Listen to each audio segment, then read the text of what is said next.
that smell? Can't you smell that smell? Hello friends and welcome back to ReddX, your source for the freshest daily Reddit content anywhere on the internet. Promise swearsies, it's just a fact and it's totally science. Go ahead and look it up. I dare you. I double dog dare you.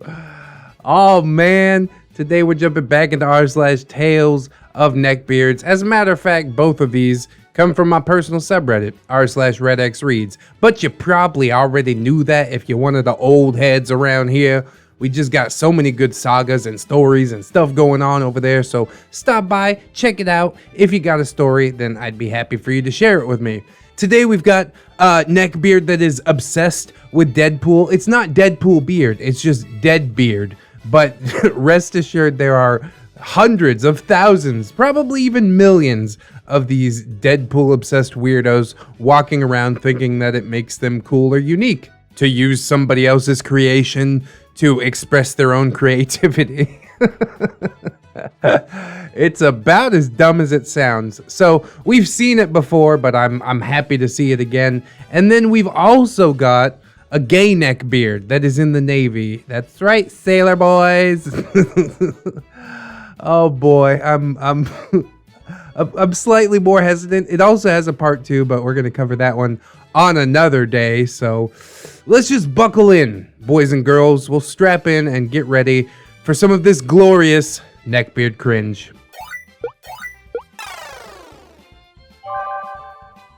A beard appears at sea school and follows me into the fleet.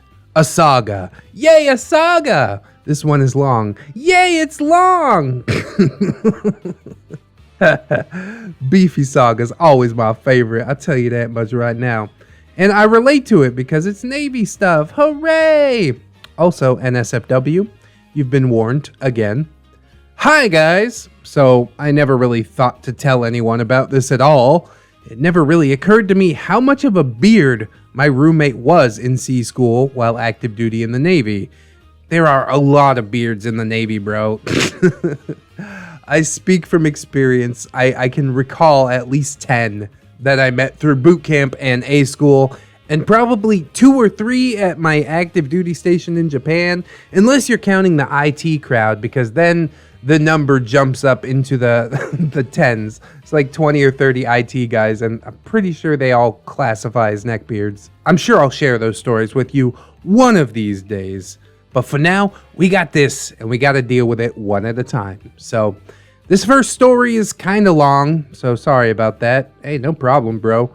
Beef these videos up as far as I'm concerned. I'm also new to Reddit, so forgive any formatting and all that stuff. Also, please excuse my horrible punctuation and such. I've never really been good at English things, like drinking tea. Let me introduce you guys to the characters. Trigger warning, there is some pretty racy stuff in this whole saga. Attempted sexual assault and a whole lot of cringe. HM3, that's our OP. He's a corpsman, petty officer 3rd class. Just got promotion up to 3rd class and thought more like a Marine than I did a sailor, since corpsmen usually go with the Marines, since Marines don't have their own medics, which I find interesting. But yeah, if you didn't know, now you know. I'm 5'11" and about 200 pounds, and I'm openly gay. Yes, this does have a role. Blitzkrieg, another good friend of mine, another Greenside corpsman who got the same orders as me. The only person that I actually know on that godforsaken base. He's about the same size as me, but about 20 pounds heavier. A very straight male, but he's cool with basically whatever. And then we got BOOTBEARD, our beard of the story. He's a fresh out of basic training kid, going to core school, obsessed with anime, video games, has major cleanliness issues, both personally and in his living space. Unfortunately, my roommate, and he's about 6'2", maybe 150 when wet, but no muscle that's noticeable, and he looks like he's just a stick, with lumps of fat just clinging in really awkward places. Obviously, no facial hair because, you know, military, but he checked off all the boxes. I think he had a fedora in his closet, but the closet was locked. Yeah, that sounds about standard fare, doesn't it? So let me give you guys a little bit of backstory on how I came to know this person and a bit of background to the story before I get into the meat of things. So for those of you that don't know, C School is essentially the school that trains you in some form of advanced job while in the Navy. I only had to go to A School because I was just a postal clerk dum-dum. At the time, I was a Greenside Hospital corpsman, and I was sent to NMST Fort Sam Houston in San Antonio for the Surgical Technology course. Sidebar, I did not willingly take these orders. They were forced on me by the Navy.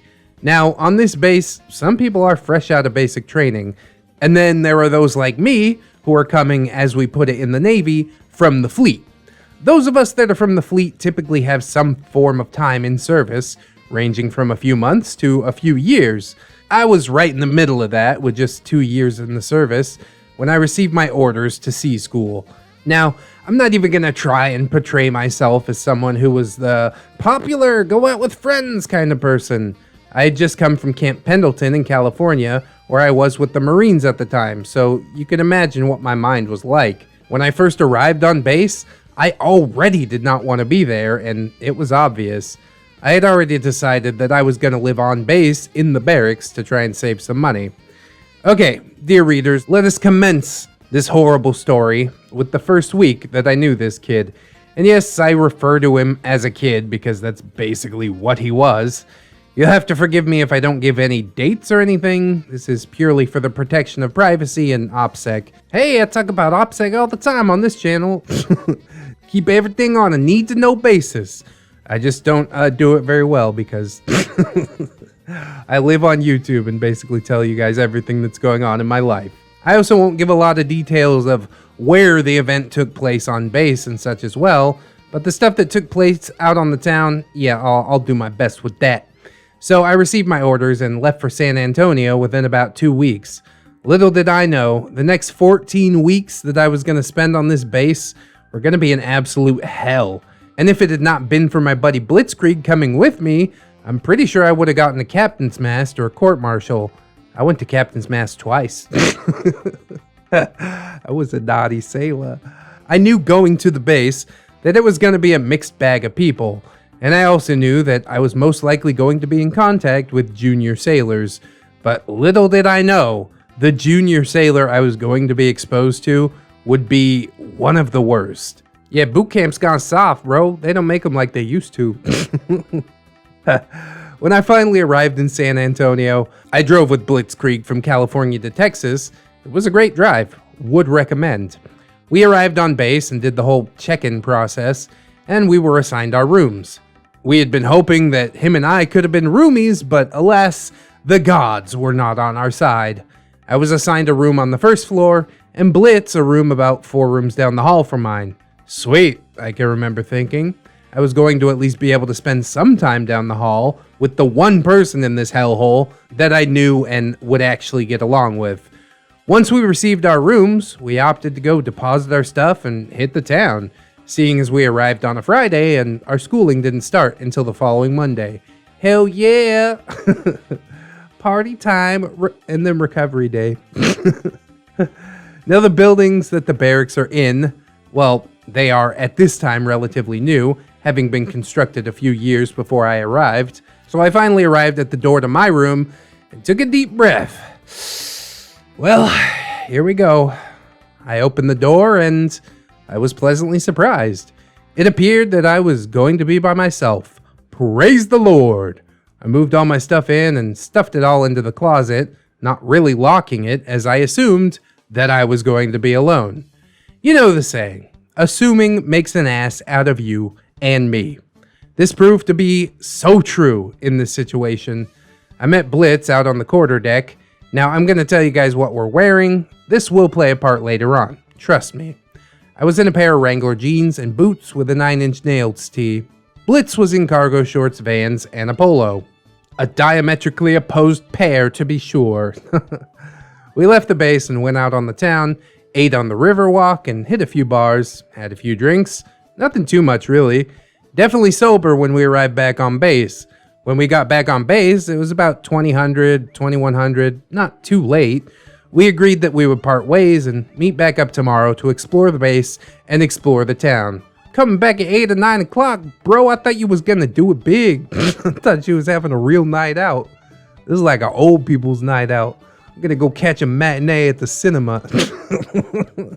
I don't mean to bust your balls too hard. It's all in good fun. Come on now.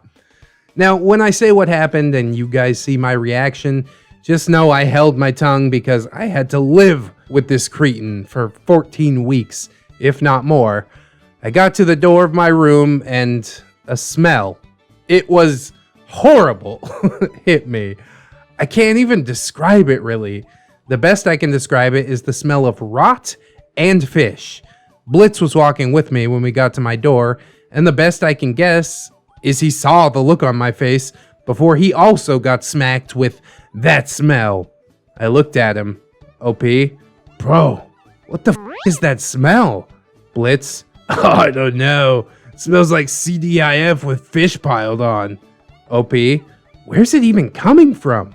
Blitz, dude, it's coming from your room. Now at this point, I'm not even sure that I want to open the door. I was unsure or just didn't want to believe that this noxious smell was coming from my room. I can remember looking at Blitz for help, but by the time I looked at him, he was already walking down the hallway shouting at me, Blitz, good luck, bro. A true friend indeed. I tried to voice my objections, but by the time I spoke up, he was closing his door. I can remember thinking to myself at this point, please don't be coming from my room. Please don't be coming from my room as I opened the door. Now, when I opened the door, I will tell you that the smell inside was absolutely vomit-inducing. It was like walking into a wall. I took a few steps into the room and tried to locate the source of the smell, and my eyes immediately locked on the microwave. It was on and spinning. In it was some sort of bowl, and I knew that that was where the smell was coming from. The sound of a flushing toilet broke the stare of horror and disgust that was currently directed at the microwave and redirected it to the bathroom door to my left. My nose immediately identified the other smell.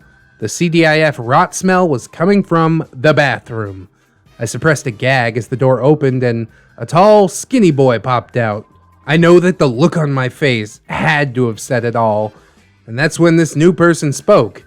Keep in mind that I have not even completely entered the room yet. BOOTBEARD, oh, hey, I guess you're my roomie. OP, yeah, I'm HM3. Bro, what the f is that smell? BOOTBEARD, Oh, that. Yeah, I'm making some food that my mom sent me. I think it's like tilapia or something. You put fish in the microwave, bro. That's not a good way to make friends. OP, bro, seriously? Of all the things to cook? BOOTBEARD, Yeah, I just wanted to get it out of the way, and I was hungry anyway. Anyway, my name's BOOTBEARD. Nice to meet you. he stuck out his hand and I looked at it. The medical side of me was screaming not to touch it. His fingernails were a pale yellow and his skin a weird shade of tan and pasty. OP, no bro, wash your hands first. You know he didn't. He just popped out of the bathroom like, shake your hand. It's ridiculous. I pushed past him and went into the room. As I walked, I popped the microwave door open and proceeded to unpack. All I could think about was how all of my uniforms and this entire room was gonna smell like whatever that hellspawn was in the microwave. I was working on getting my stuff put in drawers and hung up when BOOTBEARD again spoke to me, his mouth full of whatever kind of fish and vegetables were on his plate. BOOTBEARD, So, what division were you in? referring to the division that I was in basic training. OP, I don't really remember. It's been a while. Bro, it's been, almost a decade since I was in the Navy. I still remember my division. 904. BOOTBEARD, Wait, were you not in my class? Now the look I gave him was a mixture of utter confusion and a look of trying to keep from gagging as the smell was still quite prevalent in the room. OP, no bro, I graduated like 2 years ago. I'm here for C school. BOOTBEARD. Oh, cool. So, what's your rate? I will admit that I'm rather annoyed right now, not so much with this junior sailor, but with the situation in general. I was a bit sharper than I needed to be. OP, I'm an 8404 corpsman. I was keeping my answers short and sweet, doing my best not to breathe in the toxic miasma that had taken residence in what was once my solo room. BOOTBEARD. Oh, that's so cool. OP, yeah bro, it's pretty cool. Now keep in mind I was starting to feel tired, and now I just had one goal: to take a shower and go to sleep. I pulled my towel out of my sea bag and grabbed the loofah and the bar soap that I had and my flip-flops, and I proceeded to the shower. This beard of a man followed me. Oh boy. BOOTBEARD. So, bro, what do you like? I went into the bathroom and started to close the door. That's when it stopped. I turned around to him holding the bathroom door open. OP, can I help you? BOOTBEARD. I mean, we could talk while you shower, right? No. It's not like I haven't seen it. What? You haven't seen it. This is mine and that is yours. They're different. What is wrong with this dude? I just met you and I'm trying to take a shower in peace by myself. At this point, I had not showered with anyone else in almost 2 years.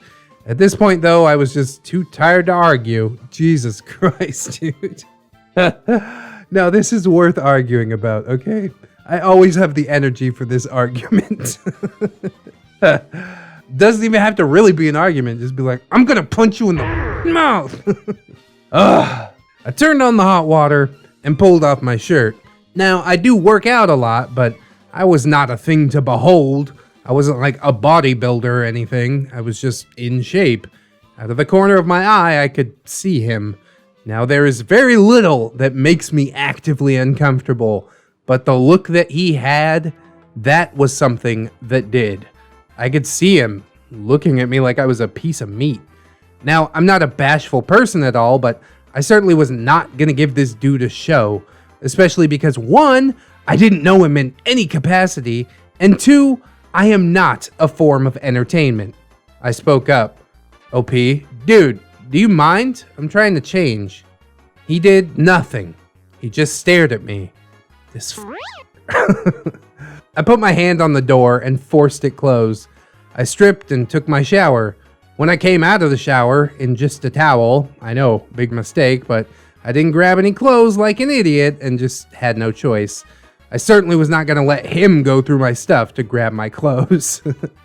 I grabbed a pair of basketball shorts and put them on with the towel tightly wrapped around my waist. I turned to him laying on his bed, laptop on his chest. OP, I'm racking out for the night. Have a nice night. At least I thought that's what was going to happen. Apparently not. But I will continue with the conversation that took place in the next installment of this very awkward and cringy 14 weeks. Well, I can summarily say that I never met anybody quite this bad.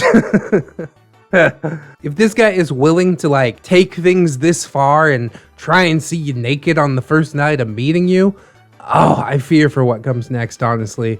This cannot be good. It makes me feel like I got off pretty lucky. I mean, there were some weird dudes, you know, socially awkward dudes. They mostly kept to themselves. There were also some boisterous guys that were like, let's just drink and party all the time. And I mean, I went with them a few times, but I'm not on the level that they're on. I'm somewhere in between socially awkward and an alcoholic. Oh, but if I got asked to let somebody see me take a shower, like, you're gonna get jacked in the mouth. That's all I can tell you. I can deal with microwaving fish. You know, open a window, okay, I guess I'll live with it. but following me into the bathroom, bro, not okay. My suspicion is that this dude is gay as well, but even if he's gay and OP's gay, that don't mean they're gonna get together, because this is just a weird dude. Socially awkward, obviously not very attractive, and just overall probably not a person that I want to spend more time around than I absolutely have to. So, oh man, 14 weeks is a long time, but at least he came out on the other side, and I'm quite looking forward to the next installment and the one after that and the one after that, and seeing just how far we can get BOOTBEARD to devolve. I'm sorry you had to experience it, OP, but damn, I'm glad you're sharing it.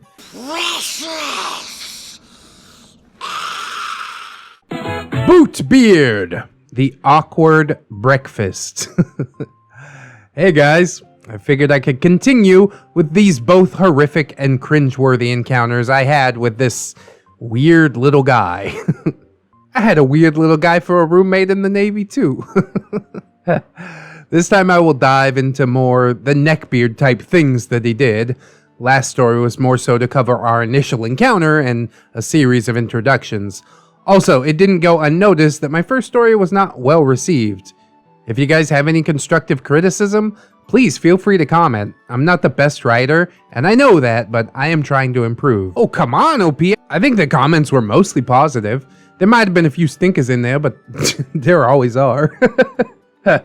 Don't let that get to you. Honestly, the reason that I came back to this series today was because somebody requested it in the comments. I had almost completely forgotten about it, so your story is loved. People do want to hear more. I'm sorry for taking so long to get back to it, but thank you for sharing, as always. The cast of this fateful encounter: HM3, that's OP, openly gay, gym-obsessed corpsman on Fort Sam Houston for C School. I have a secret nerd side that I try to hide, but it comes out sometimes. I love Magic the Gathering and D&D, and I live for any real-time strategy game. I suck at real-time strategy. Turn-based? Blitzkrieg, commonly referred to as Blitz throughout the story, a very openly nerdy guy, also loves the gym, is the reason that this whole encounter happened, and he loves to give me shit about this whole thing, even to this day. And BOOTBEARD, the source of all my misery. A tall, lanky junior sailor who looks like someone threw fat at a stick and it just kinda stuck wherever. Kinda creepy based on our first encounter. Super creepy during this particular one. Told me his whole life story in the week between these stories and told me that he's bisexual. This scared me. That's why I tried to get in the shower with OP. The setting. A week has passed between the first story and this one. School is in full swing, and I spend 99.9% of my time during the week studying. The schooling is not a joke, and it's really kicking my ass already. Remembering 400 plus instruments just by sight is not fun. It's finally the weekend, and I'm excited to cut loose and take a break from my studies before I go completely cross-eyed. Blitz and I decided that we were going to meet up for breakfast that fateful morning and plan out our weekend. We really hadn't gotten to hang out in the past week because school was just absolute torture for both of us at this point. I'd woken up and gotten dressed and was standing down on the quarterdeck waiting for my friend to come down. When Blitz finally arrived, we asked permission to leave the quarterdeck and began walking down to the DFAC. We had just made it to the T that joins the main sidewalk to the barracks sidewalk when I heard it. It sounded like a small dog yapping my name. I turned to look and see who was yapping at me, and I see none other than BOOTBEARD running to catch up with me, waving his hands over his head like he was in some cheesy TV show. In his mind, he is. And he's the main character. BOOTBEARD. HM3! HM3! Hey, wait up! OP to Blitz. Come on, man. Let's go. Now, just to clear some things up here, I had told Blitz about the first encounter with this creature, and of course, he had a great laugh at my expense. At this point, I had made it clear to him that I did not want anything to do with my new roommate. Blitz to me. Let's just see what he has to say. OP. Bro, seriously? Let's just go. I was cut off as BOOTBEARD finally caught up to us. For someone who had to pass a PFT twice a year, he seemed to be pretty out of shape, as most neckbeards are. He was sucking in air like a hoover. Part of me was concerned that he might have a heart attack right there. His face was a bright red color, and anyone would be able to tell that that short jog of about 10 yards just completely took it out of him. OP, hey buddy, what's up? BOOTBEARD between gasps. Are you guys going to get something to eat? Can I come? Now, at this point, I could see that if I didn't say yes to this, Blitz was just going to invite him anyways. You see, my friend here had a great way of putting me in very awkward situations, and would always go out of his way to make me exceptionally uncomfortable. It was all in fun, but it was superbly annoying. OP? Yeah, man. Sure. We started walking, and BOOTBEARD lagged behind us a bit. When he finally caught up to us, he took his place walking next to me. Right next to me. Thankfully, the military forced us to uphold some form of personal hygiene, because if he was like all the other neckbeards, I'm sure I could not have handled the smell with how close he actually was to me. BOOTBEARD. So, what are you guys gonna do this weekend? OP. We're not sure yet. Blitz. I was thinking about going to see my cousin. She works at this card shop not far off base. Blitz was talking out loud to himself mostly, but he had said the magic words, card shop. Now, I personally had never really been to a card shop. I was a closet nerd in high school and only played D&D or Magic with friends in the privacy of our own homes. I'd never really been to, but had heard of, a card shop.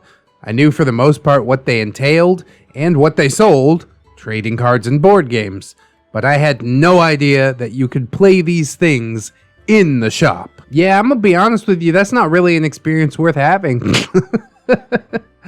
Continue playing in the privacy of your own home. It's just better that way. BOOTBEARD. Oh, no way. Can I tag along? I need to pick up the newest expansion of Magic anyways. Where's it at? Can I come? BOOTBEARD, for all his weirdness, seemed not so strange right at that moment. I don't know if it was the hunger clouding my judgment, or the inner nerd inside of me trying to force its way out. I can say that Magic the Gathering was indeed a secret passion of mine. I had well over 10,000 cards hidden in several shoeboxes that I kept locked in my closet, lest anyone see them. Maybe it comes with age, man, but like, why keep a secret of a thing that you honestly enjoy doing? If people judge you, then guess what? You weren't a good fit anyways.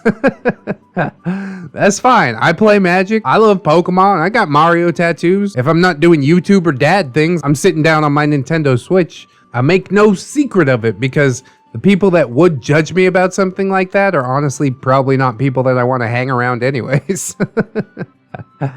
But back to the story. Blitz, yeah, man, sure.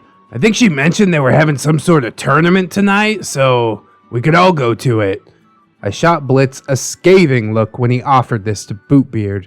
I could see out of the corner of my eye that he had that stupid impish grin on his face. He knew exactly what he was doing and was eating it up.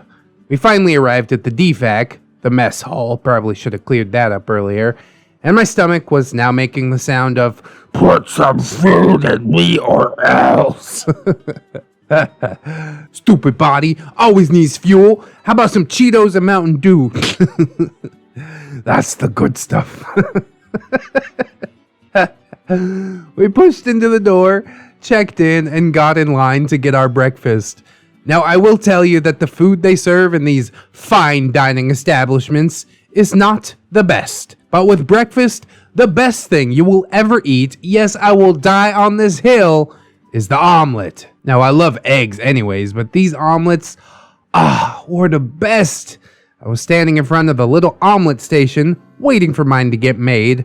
My thoughts of the deliciousness of a ham and cheese omelet with some green onions mixed in, cooked to absolute fluffy perfection. The daydreaming of my breakfast was shattered when I heard BOOTBEARD speak up. It sounded like he was right in my ear.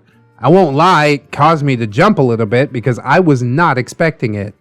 BOOTBEARD, So, what are you gonna get, stud? oh God.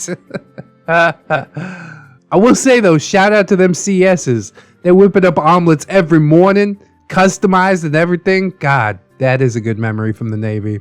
Really, I liked all the food that they served in the Navy. That might just be because of my fat body, or maybe the food just hits different in Japan or something like that. So, BOOTBEARD was being an absolute creep, and my skin, needless to say, crawled.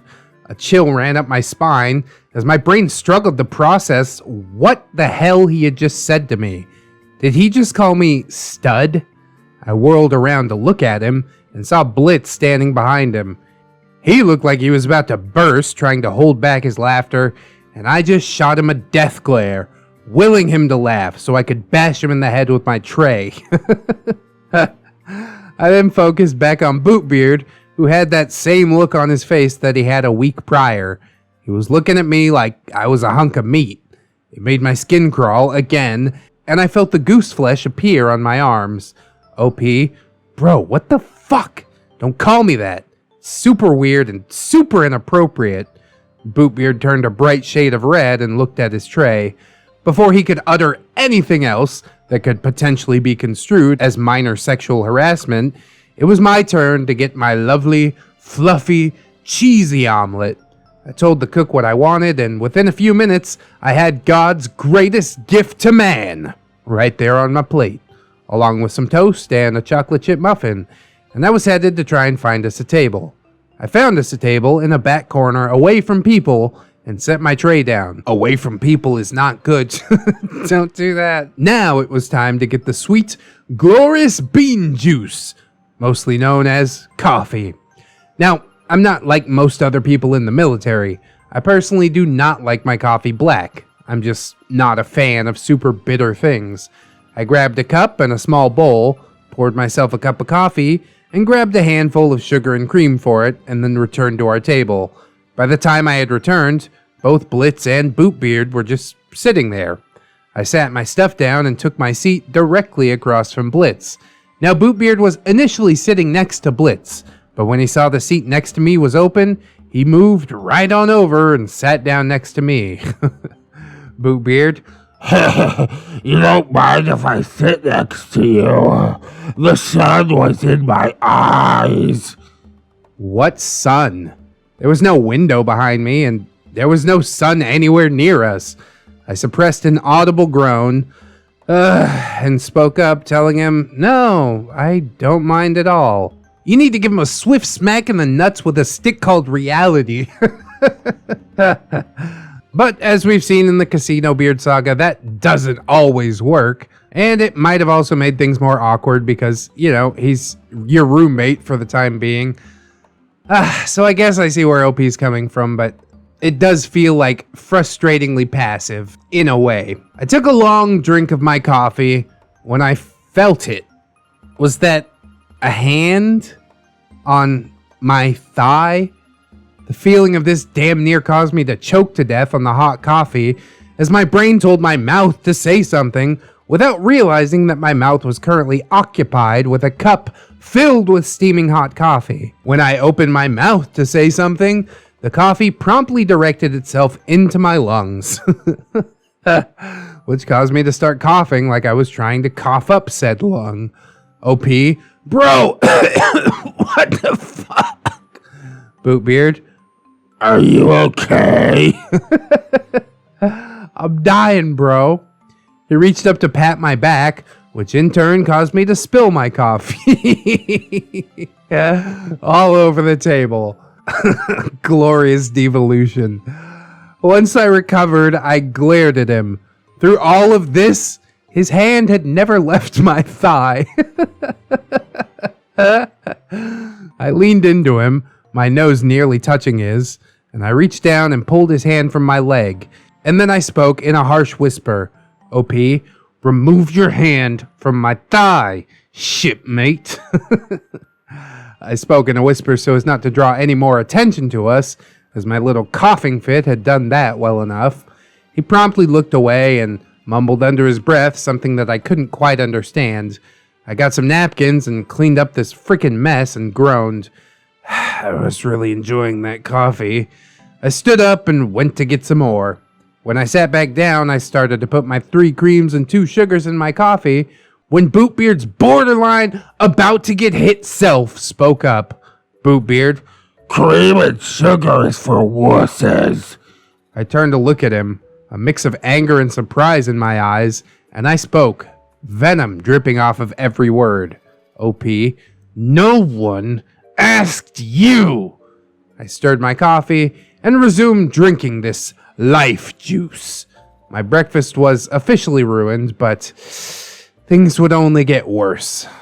We finished our breakfast and headed out without incident.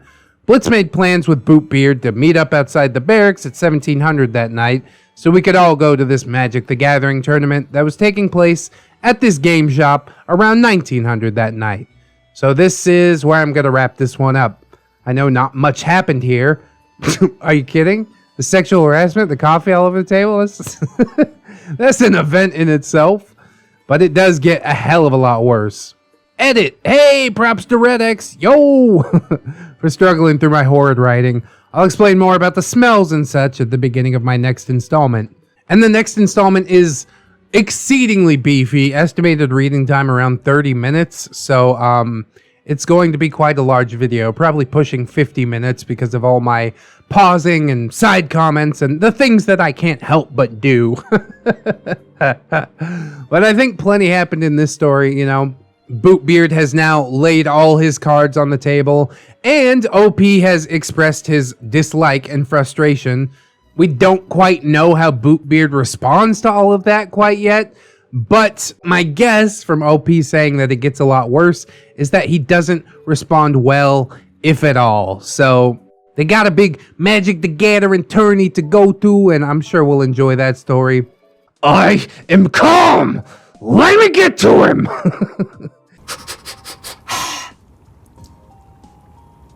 T?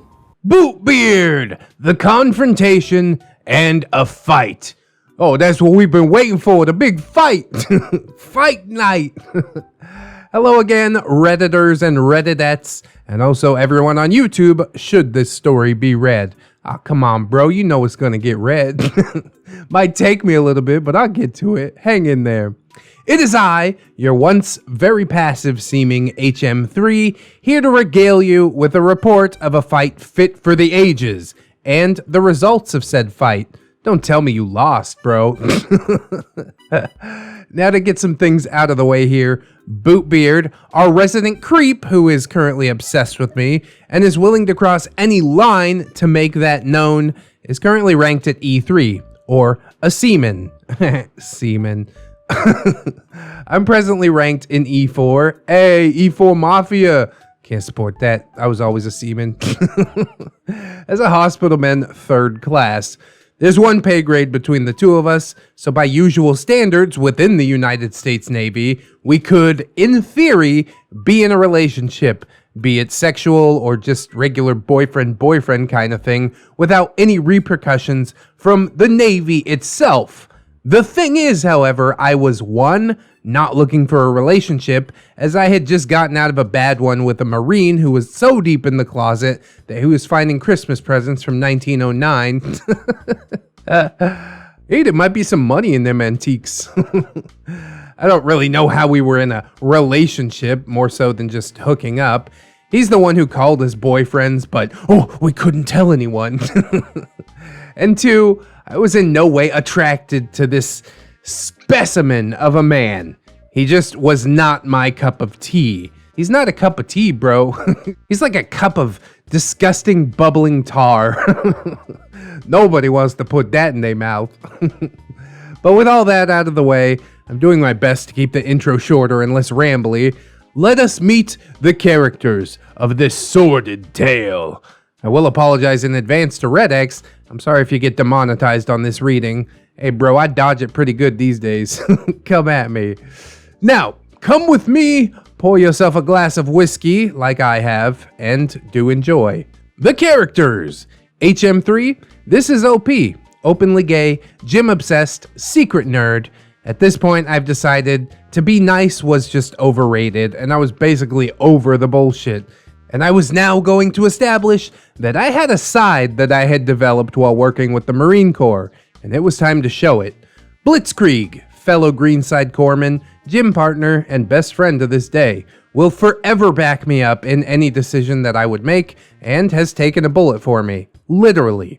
Savior to me after getting drugged, and the person who is ironically the voice of reason here. Caroline, short spitfire of a woman, multicolored hair, mean as hell, and is also the most excellent person that I have ever met. She's not scared to get in the middle of a fight, and she hits pretty hard. I now make it a point to visit her whenever I'm down her way in San Antonio. Goblinbeard, misogynistic clit boy, friends with Bootbeard. He thinks he can fight anyone because he watches anime. It doesn't translate. Huge, greasy man who smelled like he only bathed about once a year and covered up that stench, or tried to cover it up, with Axe body spray. The culprit of the last story's events, as we came to find out. Bootbeard, the cause of all my misery in a single weekend. Creep, skinny fat man. He doesn't know the meaning of back off. Come to find out, he's bisexual, has a significant thing for me, and is willing to go to any means to try and get into my pants. He's the primary target for, ironically, my misplaced physical aggression, and he gets his ass saved because Blitzkrieg and Caroline were the voices of reason in this tale. Now that all that's out of the way, we can get into the meat and potatoes, or the vegetables and tilapia, of this great story that I will set forth for all of you to read. And I will get this out of the way now, because this is not going to be an excellent entry. However, I can remember this day vividly because of the events that take place, so forgive me for any descriptions that will possibly make you uncomfortable. Trigger warning, physical violence, sexual assault references, and very foul language. We're gonna have to get creative with this one, boys. It is now sometime around 800 the following day, which was a Sunday, and I can remember waking up to a beam of sunlight blasting me in the face, like a 1,000,000 watt flashlight. I groaned and rolled over, falling off of my bed with a series of curses and a rather loud thump, followed by the sounds of glass and a lamp crashing to the floor. I groaned again and pushed myself off the floor, getting a good look at my surroundings. Sights, sounds, and smells flooded my senses with way too much, way too quickly. A foul taste in my mouth, the sound of a shower running, a room that I didn't immediately recognize. I looked around, willing my eyes to just focus on something and trying to rub the sleep out of them. I muttered to myself, "Where the fuck?" as I managed to get to my feet. When I stood, I was immediately hit with a brief but intense wave of nausea. Now that I was standing, I was able to figure out where I was. The room was familiar. I was in Blitz's dorm room. How did I get here? What the hell happened last night? The questions were formulated in my head when the bathroom door opened up. Blitz stepped out in a pair of basketball shorts and his bright yellow PT shirt. He spoke. Blitz, "Hey man, welcome to the world of the living. How you feeling?" OP, what happened? Why do I have this disgusting taste in my mouth? Did I drink that much? Blitz, yeah, about that, bro. I think you might have been roofied. Like, you only had 3 drinks, and then you were totally 3 sheets to the wind. OP, let me guess. The sour taste is activated charcoal? Am I far off? Did anything else happen that I need to know about? Blitz, yeah, I'll tell you on our way to get your truck. Then we can grab a bite at IHOP or something. I nodded in agreement and stumbled to the bathroom, using the sink to wash my mouth out. Once I was done, I sighed. OP, hey man, I'll be back in a little bit. I'm just gonna brush my teeth and take a shower. I stink. Blitz, give me a second. Let me get dressed and I'll come with you. Wouldn't it be hilarious if Blitz just pulled off like a rubber mask and it was actually BOOTBEARD the entire time? Oh, that's what the taste in my mouth was. I looked at Blitz like he had grown a second head. Why the hell would he want to come with me? Whatever. Blitz got dressed in a pair of stonewashed jeans, some Puma sneakers, and a tee with some design. We left his room and walked down the hallway to my door. I put the key in and entered the room. Empty. Huh. That's weird. I wonder where that creep is, I can remember thinking to myself, but I pushed that thought aside. I went over to my closet and grabbed some underwear, an undershirt, and a towel, as well as my soap and loofah. I also grabbed my teeth stuff and went into the shower.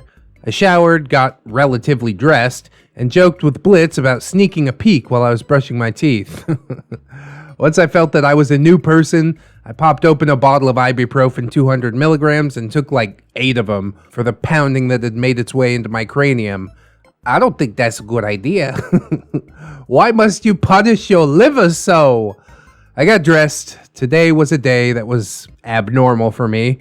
Now, up until this point, the usual get-up. I've told you guys about has-been band tees and shorts or jeans, but this day was different. I wore a pair of faded Wrangler jeans, Justin boots, and a pearl snap shirt. I looked like I belonged in Texas because, well, I did. I wasn't born in Texas, but I was raised in Texas. Not just in Texas, but West Texas, the cotton capital of Texas. This is how I would generally dress before I was in the military, so for me, nothing special. Blitz, however, did bust my chops for looking like your stereotypical Texan, and I busted him for looking like he came from some preppy private school. I know which outfit I would prefer out of the two. We made our way to the quarterdeck, and then outside, where we jumped in a cab and had him take us to my truck and the card shop. After a bit, we arrived at the shop, and Blitz had filled me in on what exactly had happened the night prior. We got out of the cab and made our way to the doors of the card shop. OP, I'm gonna kill that little bastard when I see him. Blitz, no you're not, dude. You don't need the headache of an NJP again. OP, no. I will gladly take that NJP. We walked into the card shop and we were greeted by Caroline. Caroline, hey guys. Wow, OP, you look like shit. So, are you here to get your truck? OP, yeah, I feel like it too, but it's getting better. I believe I owe you for some cards, right? Caroline, yeah, you owe me numbers. I paid Caroline, and that's when the door opened. I turned to look, and so did Blitz. In the door were 2 forms. One was rotund and taking up the girth of the door, and the other was a skinnier form. My eyes focused on the 2 people in the doors, and my brain seemed to be moving in slow motion. One of the shapes was Goblinbeard, but behind him, my brain recognized the shape. BOOTBEARD. Before I could register what was happening, and before anyone else could react, I was charging at the 2 shapes, screaming at the top of my lungs, I am going to kill you, you perverted piece of shit! Uh-oh. The 2 shapes immediately turned to run back out the door. I managed to make it to the door before I was wrapped in a bear hug and was getting pulled back inside. Blitz, calm down, bro! You need to not kill someone. It's terrible for you. OP, let me go! My words laced with pure murderous intent. Caroline, wait, what the hell's going on? Blitz, it's a long story. OP was drugged, and we think that little bastard, he nodded his head towards BOOTBEARD, drugged him to get into his pants. Caroline, oh my god.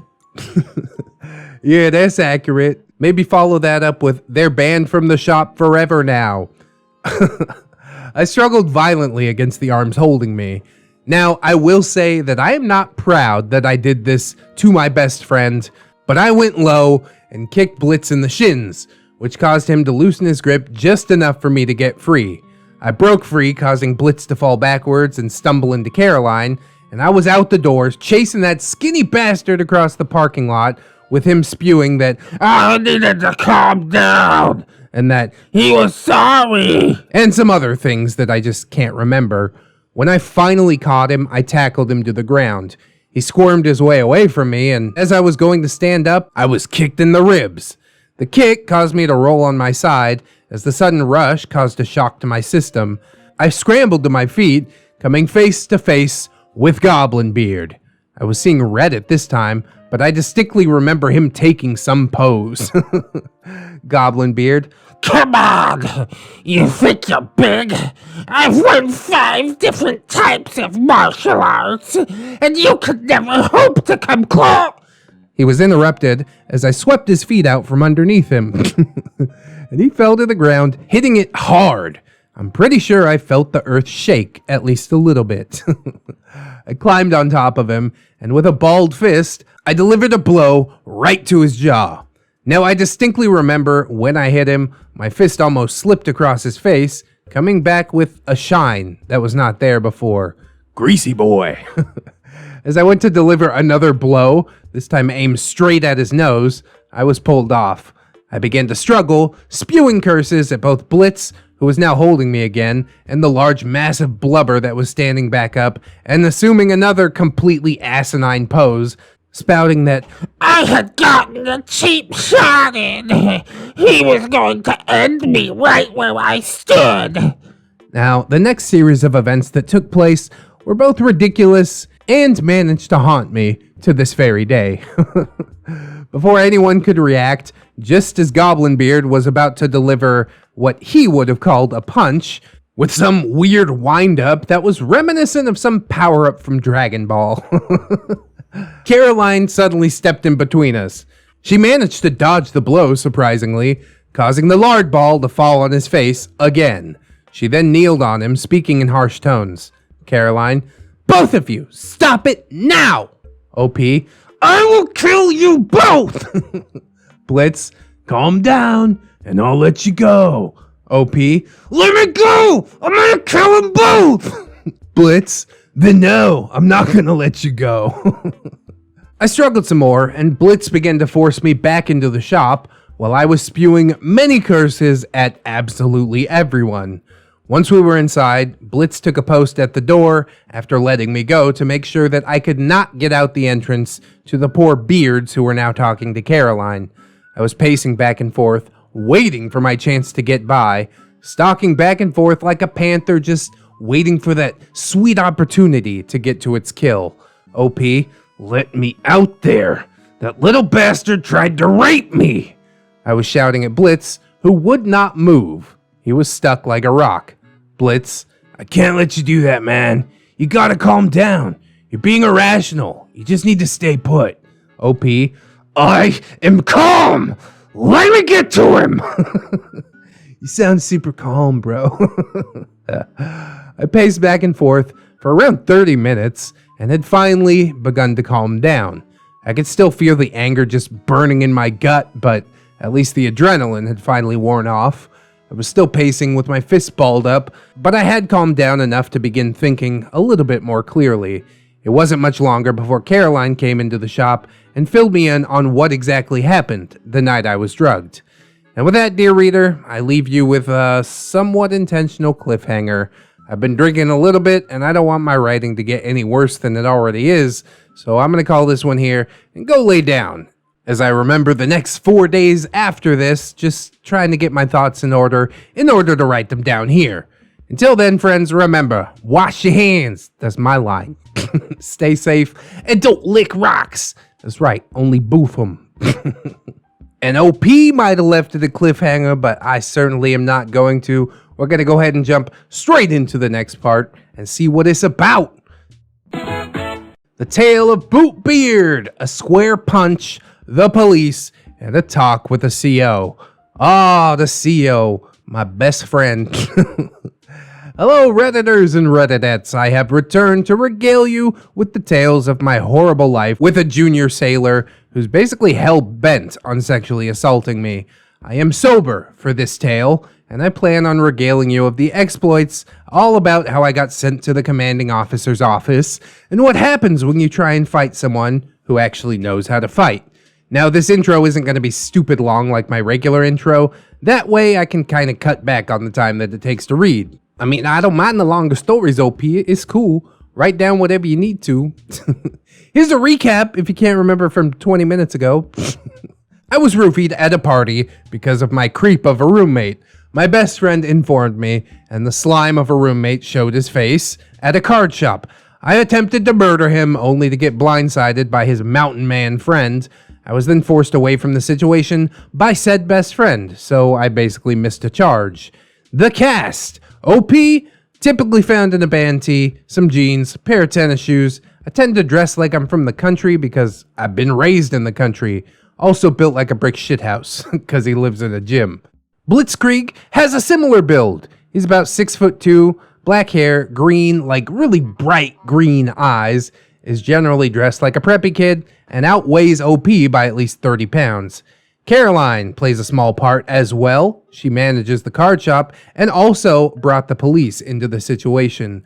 Goblin Beard, fat man who thinks he knows everything about everything, and also thinks that he knows about martial arts because he watches anime and YouTube videos.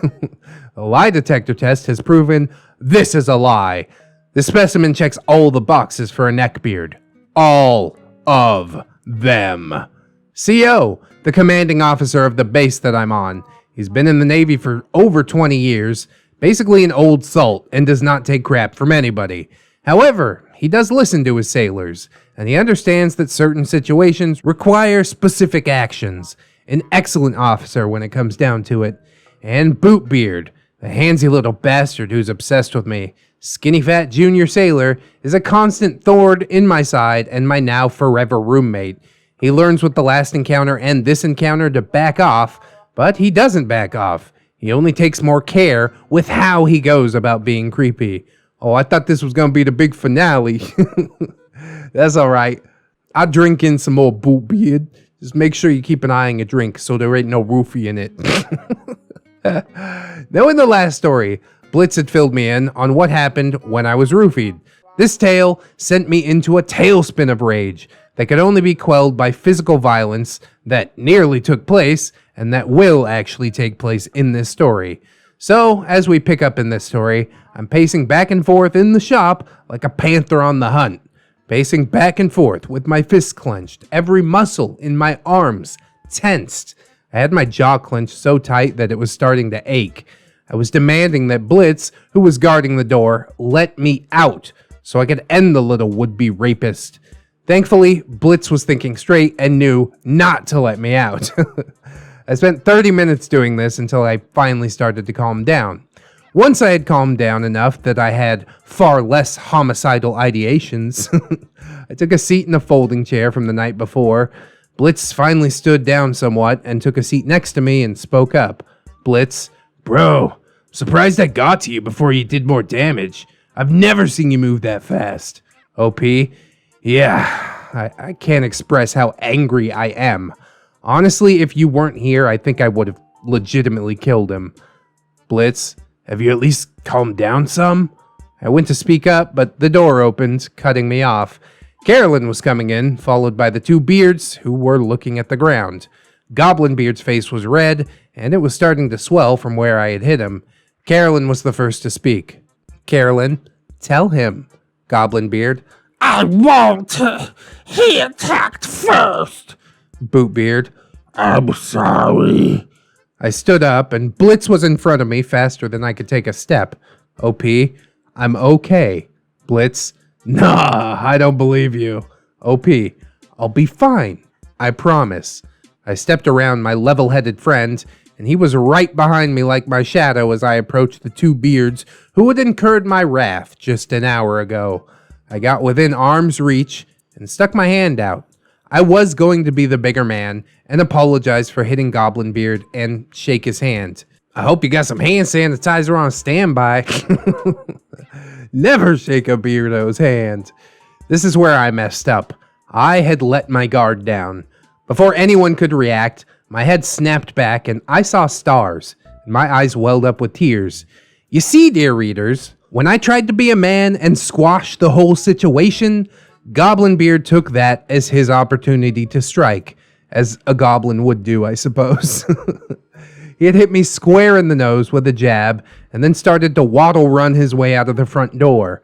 Then I got a sharp pain in my stomach that caused me to double over. Someone had just hit me in the stomach. When I could finally see out of my now tear-filled eyes, I saw the blood dripping from my face. Blitz and Caroline stood stunned by what had just happened. I let out a yell that hit a pitch that I was unaware that I could hit. And I charged out the door after the two of them. I remember hearing Blitz tell Caroline, "Call the cops! Hurry!" So, is BOOTBEARD the one that punched him in the stomach? It seems stupid to do that to your roommate. He gotta get you while you sleeping, bro. Or, right now, in the parking lot, as it should be. Because OP ain't no punk. Thankfully, neither of the beards could move very fast. So by the time I was out the door, I saw Goblin Beard desperately trying to get his key into his old junky car door, and BOOTBEARD was trying to get the passenger door open quite desperately. I charged at them as Goblin Beard was able to get into the vehicle, but unfortunately, he couldn't squeeze himself into his little car fast enough before I descended on him like a shark on a piece of chum. Now, the strength that I had here was not just because I work out. The power I had was from a combination of rage and adrenaline. As they'll do, you ever seen those like moms lifting cars off their kids and stuff like that? You can lift a beardo over your head. You just need the proper motivations. I grabbed Goblin Beard by his shirt and yanked. I pulled him out of the vehicle and sent him rolling across the parking lot. I swiftly went after him, and I was on top of him in a blink, raining blows on his face. I could feel my fists meeting smooth flesh as I pummeled him into a paste right there in the parking lot. Before I could continue my assault on this fat sack underneath me trying to block the blows, I was hit in the back by something which was made of fabric, but it did have some weight behind it. This knocked me off balance and allowed the now bloody beard to squirm away and try and take refuge in his vehicle. I stood up and turned to see who had hit me, and of course, BOOTBEARD was standing there, a shocked expression on his face. It looked as if he was just shocked that he had actually dared to hit someone. Before I could react, he had booked it back to Goblin Beard's car and had gotten in before I could grab him. I had to be a sight to behold. A 5'11", 200+ pound man whose face was now covered in blood, now covering his pearl snap shirt. I charged the little car that was struggling to start, and that's when I heard it. Sirens. The cops. I froze. And then I was wrapped up in a bear hug again and pulled back into the shop as San Antonio PD pulled in 4 cars strong. 4 cars, bro? You need 4 cars for a fist fight? Must be a pretty slow Sunday morning, eh, boys? A total of 6 officers were on the scene and trying to figure out what was happening. We were all separated and the officers called an ambulance. When asked what happened, I was honest. Officer: So what happened? Why are you bleeding? And why is he bleeding? OP: Well, the skinny one roofied me last night and I confronted him. Officer: Okay, but why are you all bleeding? OP: Well, that fat fucker and his little failed date rape buddy hit me. I told the cops that came along with Blitz and Carolyn about the video camera from inside the shop, and the cops told me to wait there. I had calmed down now, and the adrenaline dump had worn off, and I was shaking not from anger, but from my body just trying to recover. Now I was feeling the pain of the fact that my nose had just been broken. I stumbled and sat down in a chair at the urging of Blitz and Carolyn, who handed me a rag to hold under my nose that was still spewing blood. Partly for me, but also partly so I didn't get blood anywhere else in her shop. Always gotta consider number one. Eventually the paramedics came in and stuck the stupid sticks up my nose to staunch the bleeding, and they offered to take me to the hospital. I spoke to the paramedic to try and ascertain what condition Goblin Beard was in. OP: How bad is he? Medic: Missing teeth, broken nose, not too bad. Medic: Why do you sound exactly like the cops? Because all authority figures are Arnold Schwarzenegger. Haven't you figured it out by now? He said this to me as he wrapped my hand with a 4x4 and some gauze where my knuckles had been busted open from hitting Goblin Beard. When the paramedic left, a cop came in and through the open door. I saw Goblin Beard being put in handcuffs and screaming something that I couldn't make out. The cop came in and explained that they were arresting Goblin Beard on assault charges, and he gave me a piece of paper with my case number, and he told me that I'd have to come down to the local PD to provide a statement after I had gotten out of the hospital. Now from here, we're going to skip forward about 24 hours. I'd already been to the hospital and had my nose corrected and already given my statements and made it back to the barracks. I slept in Blitz's room that night, and we woke up to go to our classes the following day. At this point, I had already informed my first class petty officer about what had happened that day. If they sent me to captain's mast, he knew what for. So we left the barracks, and I had no run-ins with my roommate. Mysterious. He's giving OP a wide berth at this point. We went to get breakfast and made it to classes for the day. Around 1600 that day, while on class break, my phone rang. I looked down at the phone and it read, Chief. Crap. My heart sank because I knew what that was for. I answered and was greeted with one phrase, my office, now! I told Blitz what was going on and made my way to the chief's office. When I got there, the command staffer said that the CO and XO were expecting me because they wanted to talk to me about what exactly had happened the day before. I nodded like a puppy being scolded and told him that I'd be on my way. I walked out, shot Blitz a text telling him what was up, let our instructors know what was up, and made my way over to the command building. When I made it and checked in, I stood at parade rest waiting to be called into the conference room, as that was where this meeting was going to take place. The command master chief came out and got me. I entered the room and was told to take a seat. Commanding officer, Petty Officer HM3, care to tell me what happened yesterday? OP, yes sir. I proceeded to tell the whole story of the weekend and braced myself for the CO to say to me that I'd go to captain's mast because of conduct unbecoming when the CO finally spoke up. Commanding officer, were there any files charged on you or Blitz? OP, no sir. Charges were filed against the person who hit me. Commanding officer, do you have any proof that BOOTBEARD had drugged you? OP, with all due respect sir, I've been a corpsman for 2 years along with Blitz. We know the signs and criteria, and yes, I met them all. Commanding officer, okay, you can step out. I stepped out as the CO, XO, and CMCPO discussed my fate, and I was called back in about 10 minutes later. CO, okay, you will not have any administrative actions against you, but consider this your only and final warning. If this happens again, I will have to put you up to a captain's mast and break you down to a recruit. Are we clear? I was shocked, and I'm sure that it showed on my face. I wasn't in trouble after I had convinced myself that I would surely get into a world of trouble for assaulting someone. Bro, that's self-defense. Like, you good. OP, sir, if you don't mind me asking, is there any way that I can get a room change? I'm not comfortable being in the same room with this kid. Commanding officer, unfortunately, we can't move you at this time, but we will be having a conversation with this sailor. That I can assure you. I accepted this, as I didn't seem to have any other choice, and I shook the CO, XO, and CMCPO's hands and left to tell Blitz about the new developments over a nice dinner. So that finishes this hot mess part of the story. In the next episode of BOOTBEARD, BOOTBEARD is made aware of where HM3 stands on everything. Core school, surgical tech school graduations, and then BOOTBEARD and HM3 pick their orders. So remember guys, wash your hands, stay safe, and don't lick rocks. You boof them.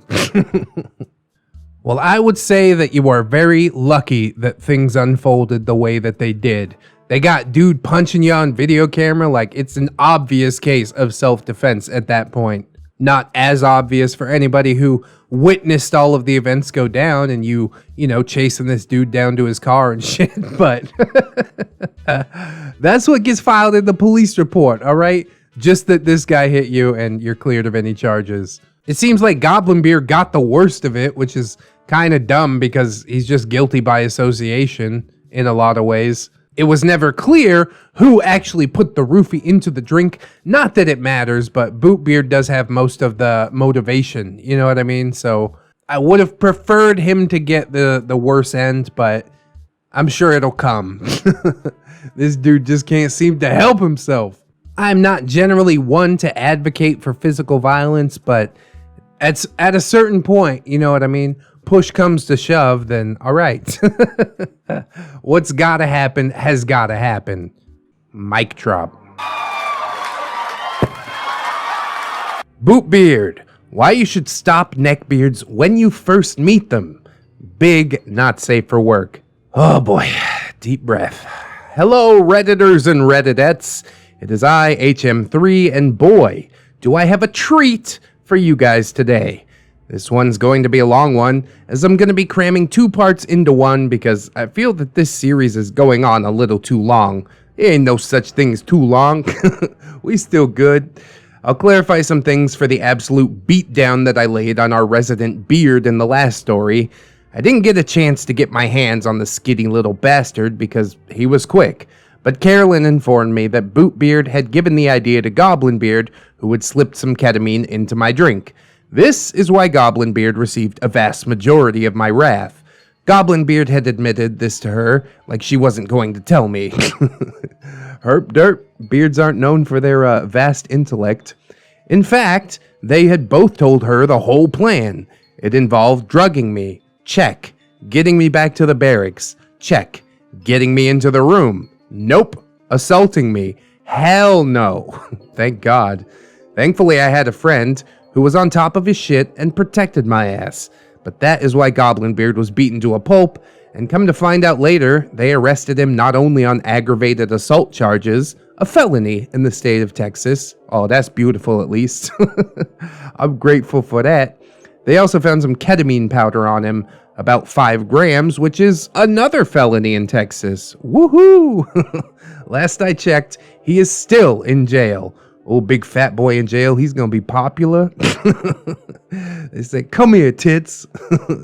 Now, these following 2 parts will be posted in quick succession, because on the 29th of June, I'm having surgery to correct the damage done by GoblinBeard when he sucker punched me, and what happened in this story. It gave me a severely deviated septum that restricts 98% of the airflow through my left nostril. Awesome, right? Not very awesome at all, but I am glad that you're able to have the surgery and get it corrected, probably through the VA, possibly for freezies, which that's pretty cool. If you gotta pay for it out of your pocket, it's significantly less cool.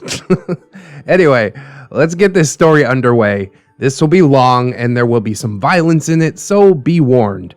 I will keep descriptions to a minimum to save our dear narrator ReddX from being demonetized. You don't need to worry about me, man. I leap over these hurdles, no problem. Just reword stuff, say it in a different way. It seems to work. Now on to the cast. Dun dun dun! HM3, that's our OP.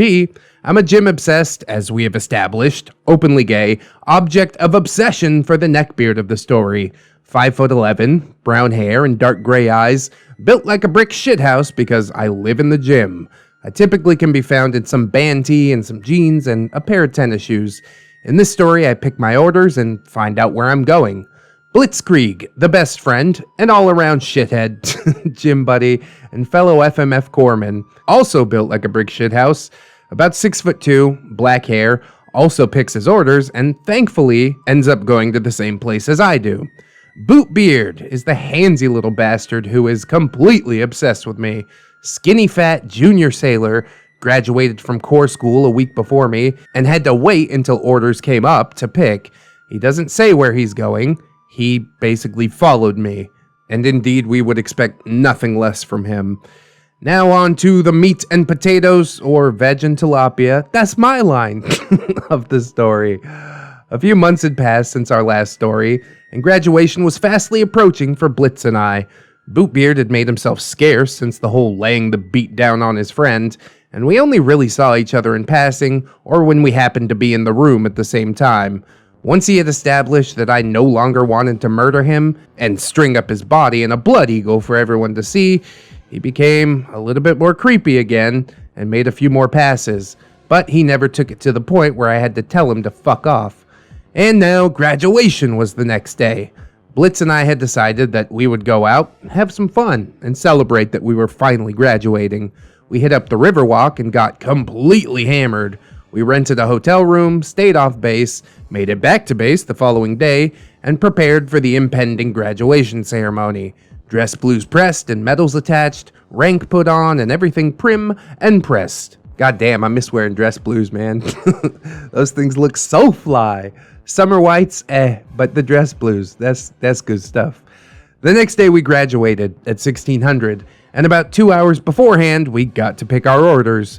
I got lucky, the same with Blitz. We got the orders to be detached back to our old infantry unit because they just couldn't get the spots that we left open filled. We both snagged those orders, and we were on our way to graduation. Graduation went off without a hitch, and we went back to our rooms to pack up as we had orders for a week out. Oh, nice. It would take around 3 days to get back to Camp Pendleton, California, and we wanted to stop and see my family up in North Texas and his in Albuquerque. So all in all, it would take about a week for us to get there. When I get back to my room, my jaw hit the floor. My roommate was gone. Bed stripped, closet empty. He was gone. I remember thinking to myself, thank God he is finally out of my life. Oh, how wrong I was. I was so wrong. Once Blitzkrieg and I packed up, we checked out, got our checkout room inspection, and dipped. We drove up and spent a day with my family and 2 with his family in New Mexico. And then it was off to California, where we went back to the Marines that we had become so close with. Now I'm gonna do a bit of time skip here, insert the sound of the TARDIS going off, and we arrive about 3 months later in time. I had assumed that BOOTBEARD was out of my life, and I could just forget about him and never think of him again, ever. I was wrong. Blitzkrieg and I had settled back in with the Marines that we had become family with, and we'd picked up the role that we had left with ease.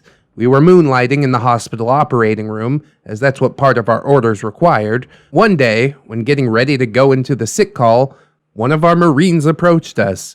Devil Dog, Hey, Doc, did you hear? We're getting deployed at the end of the month. OP, yeah, where to? Okinawa? Blitz, Gross. I don't want to go to Japan. Been there, done that. It's not all that great. Devil Dog, Nah, we're getting deployed to the sandbox. OP, no shit. Awesome. And with that, I just walked off, yanking my phone out of my pocket to call my mom. I knew I needed to let her know 2 things. 1, I was being deployed to an active combat zone. And 2, I was going to be shipping my truck home along with all that stuff that I wouldn't be taking with me. Once I finished up with my mom, Blitz caught up with me, and we talked all the way to the sick call. When we got in, we grabbed our charts and started checking in the dozens of Marines and sailors who were waiting to see a doctor. As I made it through my patients, I came across a name that I recognized, but couldn't place the name to a face. I went out into the lobby, called the name, and someone stood up. They looked very familiar, but I just couldn't place them. The sailor was about my height and my build now, somewhat skinnier than me, but not by much. Obviously, he had been hitting the gym. The person walked to me, and I still couldn't place why I knew the name, but I just brushed it off. The junior sailor that had come into my clinic was there for his pre-deployment physical and some shots. When I took all his vitals, I told him that a doctor would soon be with him. As I walked out, Blitz happened to walk by and take a peek in the room, and his face dropped. I shut the door and spoke up. OP, bro, what's the deal? You look like you've seen a ghost. Blitz, Bro, I think that's BOOTBEARD. he beefed up, so maybe you'd want him now, OP. But needless to say, that ship has fucking sailed, if you'll forgive the analogy. OP, nah, there's no way. BOOTBEARD is skinny AF, and I don't think there were any FMF orders for his class from what I heard. Blitz, No, for real, that's him. I just know it. OP, nah, he didn't act like he knew me. Besides, he's here for pre-deployment stuff. They never send junior sailors. Blitz got pulled away before he could respond to me, and I just continued my rounds, never interacting with that patient again. Over the next few weeks, I went and did all my pre-deployment stuff as well. Once I and the rest of my Marine unit and Blitz and his were cleared, we received our official orders. We were set to leave in 2 weeks. I made plans to go home and spend a week with my family, and then head out to the active combat zone that we now had received our orders to. More TARDIS noises. We arrived 1 month later. So for this part, I had to be highly vague because of OPSEC and all that. Yep, always think of OPSEC. But I am able to tell you where we were and what province, and that's basically about it. This is where things might get a little dicey. You have been warned. We'd been downrange for a whole month now. We were stationed on some shithole pop-up fob in the middle of the mountains of the Kandahar province in Afghanistan. Fob meaning forward operating base for the uninitiated. Now when I say shithole, I mean it in every sense of the way. We didn't have rooms, we had tents. The mess was just a trailer run by the locals, and the showers were just a giant tent with shower heads all around. It was an open shower, and honestly, that was no big deal. We'd all been comfortable around each other for a while, and when you come back from outside the wire, you just want a shower to get clean because you stink and you're dirty as hell. We'd been on the fob for about a month when we got a communication that we would be getting a new Marine unit in to replace the one that was rotating out in a couple of days. It was going to be mine and Blitz's unit and this new Marine unit that had a corpsman with them stuck on this base for God knows how long, running patrols and all that fun stuff that comes with being deployed. Oh God, I give you one guess as to who the mystery corpsman's gonna be. Ugh, how did this happen? In 2 days, the new unit showed up, and the corpsman came to meet up with the medical chief and us. It was the sailor that I knew, but didn't know how I knew him. We introduced ourselves, and got the sleeping arrangements worked out, and went our separate ways. Blitz and I were set to go outside the wire later that day, and be out for at least a few days. We loaded up our MRAP, mine-resistant ambush-protected vehicles, and we headed out for a few days. The time we were out was basically just a blur. We took some fire, small arms, cleared a couple of IEDs. All around, the mission was a success, and we returned home. When we got back, the first thing we did was go and eat. When we got into the mess, we dropped our gear packs on the floor next to a chair and got some real food. I do like MREs, but, only as like a one-off. I think most sane people would indeed prefer real food. We sat down and began to talk amongst ourselves. The conversation wasn't really much of anything, just us talking mess to one another because we all stank and were absolutely tired. Once we scarfed down our food, we all made our way to our tents, and everyone began to strip to go take a shower. I took off all my clothes and put on some shorts. I laid down in my rack when Blitz spoke up. Blitz, "Hey, HM3, are you not gonna shower?" OP, nah, I'll shower in a bit. I need to catch 40 winks, man. I'm beat. Blitz, "Okay, man, but don't wait too long. You'll stink up all the tents." OP, yeah, I know. I'll only sleep a few hours. And with that, Blitzkrieg and the 20 Marines we were with all went off to the showers, hooping and hollering and joking around. Playing some grab ass, saw ya? I laid down, and as soon as my head hit the pillow, I was out. I was woken up about 4 hours later to someone shaking me awake. I was startled at first, but registered that it was indeed Blitz. He told me that I needed to go shower because I stank. I looked around. The light in the sky had long since dropped behind the mountains, and dark had fallen on the valley that we were in. I mumbled a few curses and got up, grabbing my loofah and towel, and made my way to the showers. Once I was in the showers, I stripped, hit the hot water, and waited for it to warm up. Oh no, bro, in the showers by yourself? Something bad's gonna happen. Ugh, crap.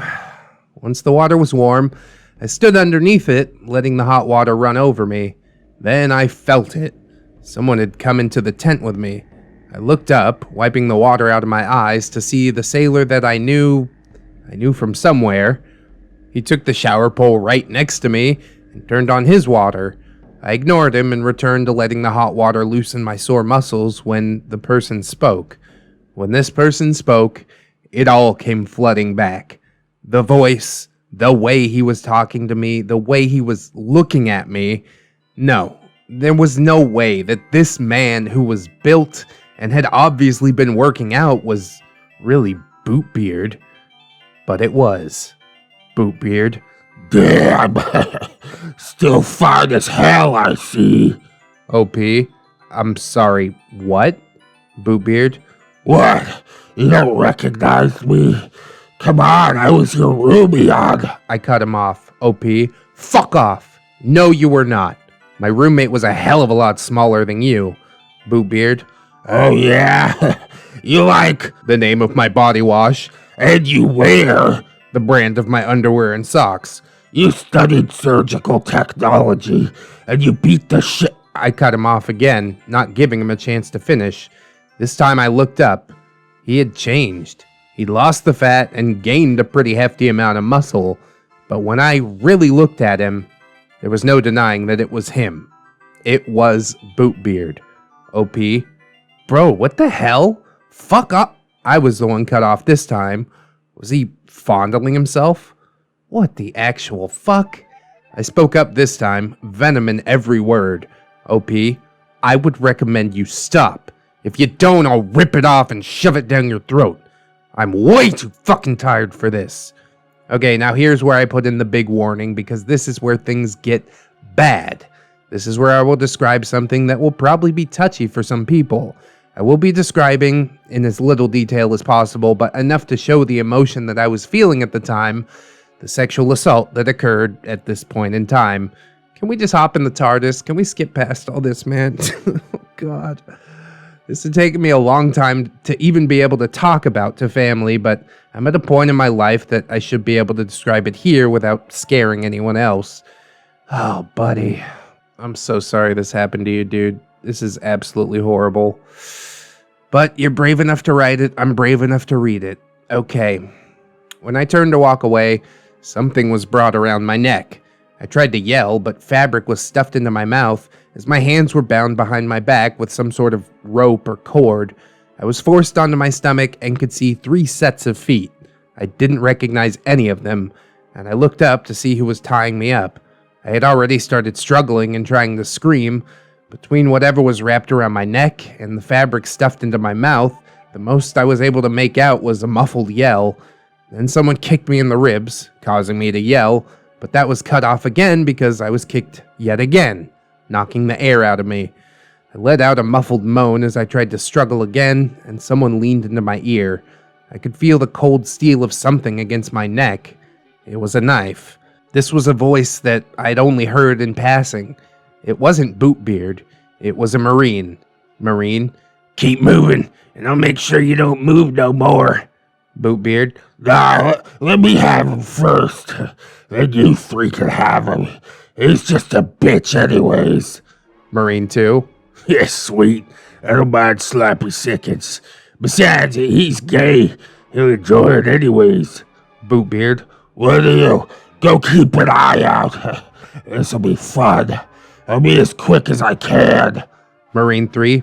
Okay, but hurry. I want him before it takes too long.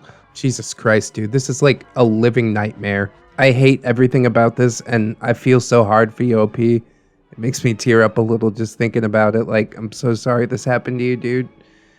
The person who I'm assuming was BOOTBEARD pulled the cord around my neck, causing me to let out a muffled yell. I started to struggle again and was met with a hard punch to the side of my head, causing me to see an explosion of stars and colors.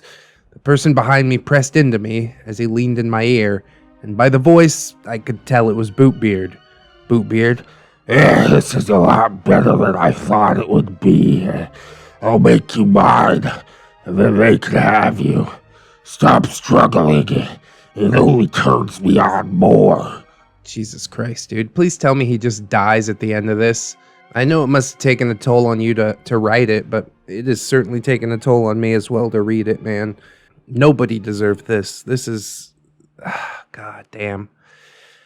I struggled some more now. My fight or flight had kicked in, and I was doing what I could to get free. Anything to stop what I knew was about to happen. And that's when I felt a pain that caused my vision to go blurry, and I froze. My body just completely shut off, and I completely disassociated. My body went numb, and I could just feel the tears rolling down my cheeks. The rope or wire that was around my neck stayed taut as they used me. I had stopped struggling, and all that did was anger them. I was hit and kicked. Eventually, they were done. I was left wet on the floor, My eyes had started swelling and I had become numb. I was hurt, and I knew it. I was still bound. The rope or wire around my neck had been removed, but the gag was still in, and I couldn't get my hands free.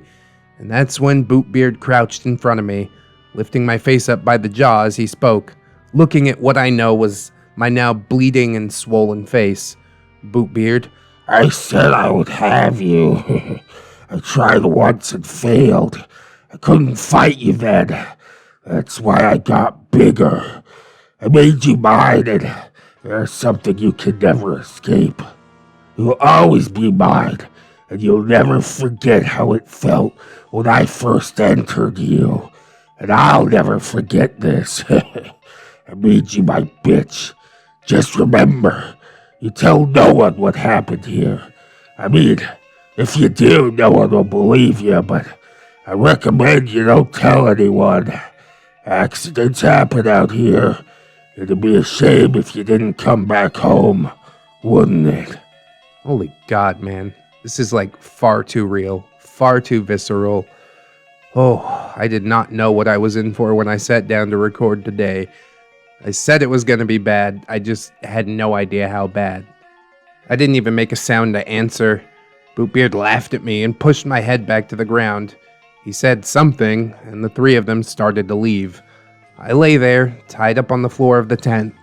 I'd stopped crying at this point and just gone entirely numb.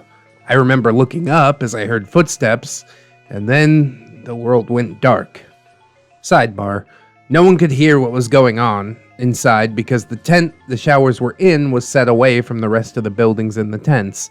They did that to avoid any water or getting anything into the bunk tents for some reason.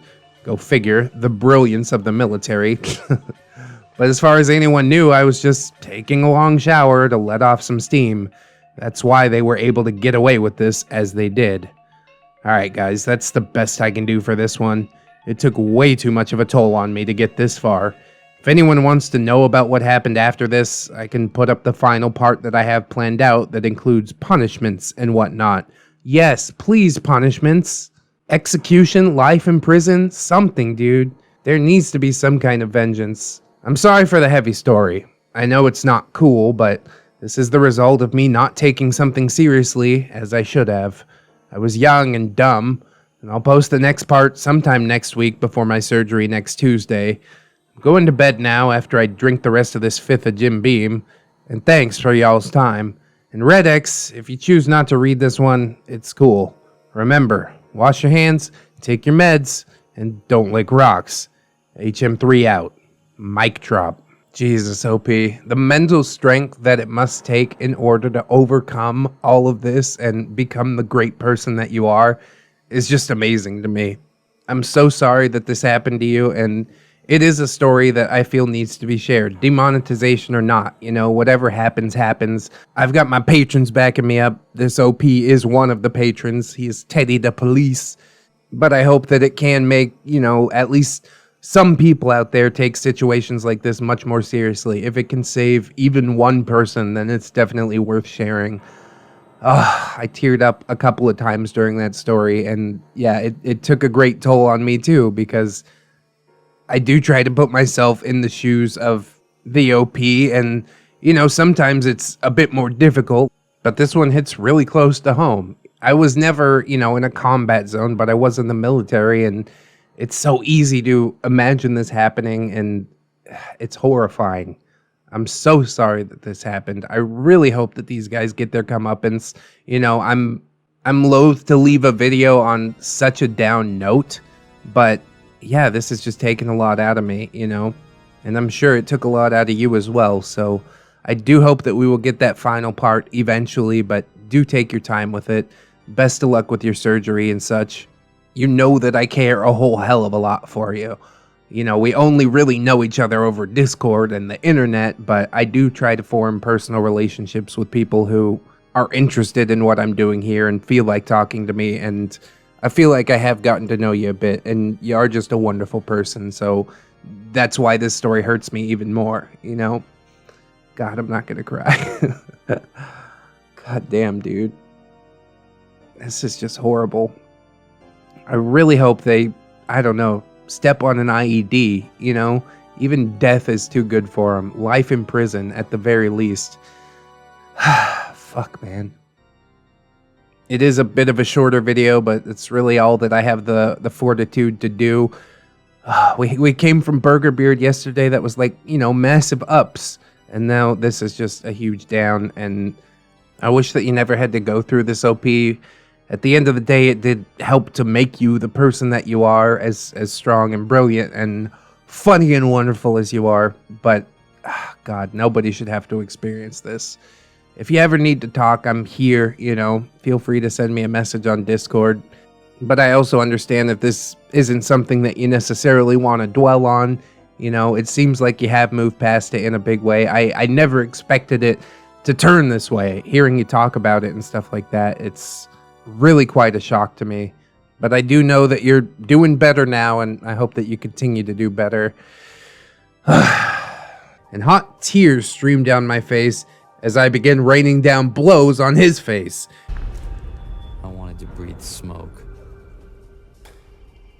BOOTBEARD, the finale. The punishment and some closure. Thank God for that. Hello, Redditors and Redditettes. I have returned. I have a few things to sort out before I tell you the aftermath of the events of the last story. First off, thanks to everyone in the comments, everyone in the Discord, and of course ReddX for the support. It truly does mean the world to me. This happened almost a decade ago, and it still affects me to this day, and most likely will for the rest of my life. It's unfortunate, but after a few years of therapy and many meds, I have made great strides. 5 years ago, I would have never been able to share what happened, much less on the internet with people that I never met. This will be a long one, this I promise, because there is a lot to cover in the aftermath of all this, but I honestly can't express how much it means to see the outpouring of support. Aside from a few messages that I've gotten directly on Reddit, who have been promptly blocked because I ain't got no time for that. Bro, give me some names, that's all I'm saying. We can shame them publicly, right? It has been an absolute outpouring of support, and it makes me all warm and fuzzy inside. I apologize to anyone that the story affected adversely. It was a vital part of the story. It needed to be told for the whole saga to make sense. That's right, don't shy away from harsh realities just because they're ugly. This is the real world, the world that we live in, and it needs to be examined no matter how ugly it is, sometimes. I'm currently typing this listening to that video for the first time, and I can't thank ReddX enough for braving the heaviness of that last story and muscling through the last part of the story. You rock, man. Dude, I always say, you know, you put in the work, I put in the work, and I don't think I've ever read a story that more work has gone into, so I'm glad that I was able to give it the respect that it deserves.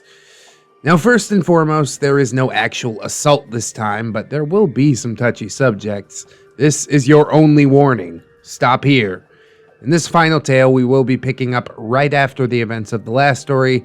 Without further ado, let's introduce our characters and then we'll jump right into it. HM3, that's our OP. Navy corpsman, physically fit, openly gay.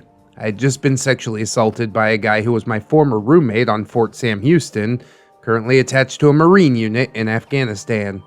Blitzkrieg, best friend, also a gym rat, all-around shithead, becomes violent in this story in a way that I didn't really know that he had in him. Also one of the most level-headed people I've ever met. He's my shoulder to cry on when I was finally able to process what had happened. Patton is one of my other close friends, a Marine, 6'5" and 310 pounds of pure muscle, and an idiot. One of the most intimidating men that I've ever met, the one that I have to stop from committing physical murder. Johnson is another Marine of mine, plays a small part, but is significant enough to warrant his character description. 6'3", 300 pounds of muscle, is super soft-spoken, and only thinks logically. The Navy JAG. JAG is the prosecution arm that works with NCIS to charge and represent sailors at a court-martial. They are officers that are lawyers.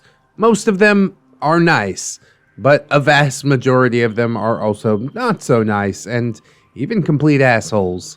Admiral G was the admiral that was essentially the judge in this case. She is the one who absolutely destroyed everyone's life. Super lovely. Gave me coffee. That's all it takes to win me over, too. M1, one of the perpetrators of my assault. M2, the second of the four. M3, the third Marine that partook. His character shows that even if someone has hurt you, you still have a job to do. And BOOTBEARD, the assaulter. The now very buff junior sailor who had gotten what he was after. He believes he's untouchable. He doesn't get his comeuppance right away, his just desserts, but he does eventually get it, courtesy of Admiral G. Now that all that's out of the way, let us begin. The last thing I remembered was the sound of boots on gravel, and then black. When I regained consciousness, I had Blitzkrieg kneeling next to me. He had my head in his lap and was yelling at someone to get his bag. I groaned, and Blitz shot his gaze to me. I went to try and break my restraints when I noticed that my hands were free. Blitz spoke. Blitz. HM3, can you hear me? OP. Yeah? Fuck. Blitz. Hold on, buddy. I got you. What happened? Who did this to you? God damn it, where's my bag? I groaned and felt myself slipping back into the darkness when my face was patted and Blitz spoke up again. Blitz. Nah, man. You know better. No falling asleep. You're pretty beat up and have a concussion. No falling asleep. OP. Fuck! This time I screamed. The shouting from Blitz had gotten some attention from the watch, who had finally shown up, as well as several of my Marines. I could hear Patton pacing back and forth, saying things to the effect of, "Wait till I find out who did this, I'll fucking kill him," and some other things of that sort. Another Marine ran up with Blitz's med bag and dropped it on the floor. Rolling it out, Blitz started asking for things from it, and he was handed the instruments that he was asked for. A light was shown into my eyes, well, what could be seen over my swollen face. I knew what he was looking for. I'm about to drop a shitload of acronyms and medical terms, so I'll try and explain as I drop them. He was checking my eyes for PERLA, a pupil's equal round reactive light accommodation, or the phrase, pupils are equal, round, and reactive to light and accommodation. I'll walk you through the purpose of this test for a moment. When you check for PERLA, you're using the eyes to get a better understanding and an idea of anything that might be wrong inside the head. So I'll start with each letter. Pupils. If your pupils have a difference of more than 1 millimeter in size, called anisocoria, or aren't perfectly round, then you may have an underlying condition which affects your brain, blood vessels, or nerves. The different conditions that uneven pupils can lead you to are as follows. Brain injury, such as a concussion. Aneurysm, which is a bleed in the brain, and that is fatal if not treated right away. Brain tumor, swelling, intracranial hemorrhage, stroke, seizures, and believe it or not, migraines. I'm excited for this. We're gonna do some learning today. Unreactive to light or accommodation. We usually don't look at this in trauma except for potential optic nerve damage. This is if your pupils dilate, get larger, and meiosis, contract smaller or shrink. If they don't, then you could have optical nerve damage. If you have everything in the test, you are PERLA positive. If not, you are PERLA negative. I swatted at the light being shown in my eyes and spoke through gritted teeth. OP. I'm PERLA positive, damn it. Stop with the light. Blitz. Shut up. You're fucked up. Just let me do my job. He swatted my hand down and resumed his assessment while using 4x4 gauze pads to help with the bleeding. He then asked for a C collar. If you have never had a C collar put on, let me tell you, it feels like you're being choked to death. The purpose of these devil contraptions is to stabilize your cervical spine or the portion of the spine that's found in your neck. These are typically used if you suspect any neck trauma or head trauma. It's meant to prevent you from possibly paralyzing yourself. I grunted and sat up, grabbing his arm as he tried to put the devil contraption on me. OP, don't you dare! My C-spine is fine. Blitz, shut up. Let me do my job. OP, I said I'm fine. Help me get up. Blitz helped me stand, and he handed me a cold pack from his bag. I cracked it and placed it over my eye, wincing at the shot of pain which came from touching a tender piece of flesh on my face. I stumbled out of the tent under the immense protests of everyone who had found me and returned to the bunk tent that I shared with Blitz, Patton, and Johnson. I sat on the edge of my bed when Patton and Blitz burst through the flaps. Patton was still ranting and throwing things around the tent when Blitz knelt in front of me and pulled away a 4x4. Blitz, you need stitches. OP, then stitch me up. Blitz, we should send you to Kabul. OP, don't you dare. It's bad enough that I'm gonna have to make a report of this. Blitz, bro, what happened? OP, don't worry about it. I got in a fight and lost. Blitz, you're lying to me. I know that's not what happened. OP, don't press it. Blitz knew not to press the issue because I was not to be trifled with when I said to drop something. Patton was still throwing things around, ranting when he spoke to me. Patton, who did it? I'll fucking kill him. OP, don't worry about it. I handled it. Blitz muttered something that sounded like, you're a fucking liar, and got back into his kit. Through all of this, it had not occurred to me that I was stark fucking naked. I grabbed at my sea bag and pulled out a pair of shorts and slipped them on. By the time I had done that, Blitz was ready to stitch me up, lidocaine in hand. He jabbed at me with a series of curses and began to stitch the cut above my swollen eye closed. Patton continued to rant and rave, and I just ignored them both, repressing the memory of what had happened an hour earlier and locking it away in a little file in my brain, never to come out again. Now I'll time skip here with some explanations. I made the report to the officer in charge and my medical chief of just having gotten into a fight. I wouldn't say with who, and they knew not to press it. TARDIS noises. 2 weeks later, I'm bruised. The swelling had gone down and my face was a beautiful shade of yellow and purple. I woke up and went to chow. When I walked into the mess, there the bastard sat, with his 3 cronies. They looked up at me and smiled, but said nothing. I muttered a series of curses under my breath, grabbed my food to go, and walked back to my tent to eat. I ate my breakfast and tossed the bag and styrofoam holder into the trash. When I stood up, Johnson and Patton walked in. Johnson, come on, Doc, get ready. We're heading out with BOOTBEARD squad. OP, Roger, be out in 5. Patton, you know you don't have to come if you're not up to it. We have blitzkrieg. OP, nah, I'll be fine. Give me 5 to get my gear and my rifle. With that, they grabbed their plate holders and rifles and headed off. I sighed and put my head in my hands. God damn it. Why with them?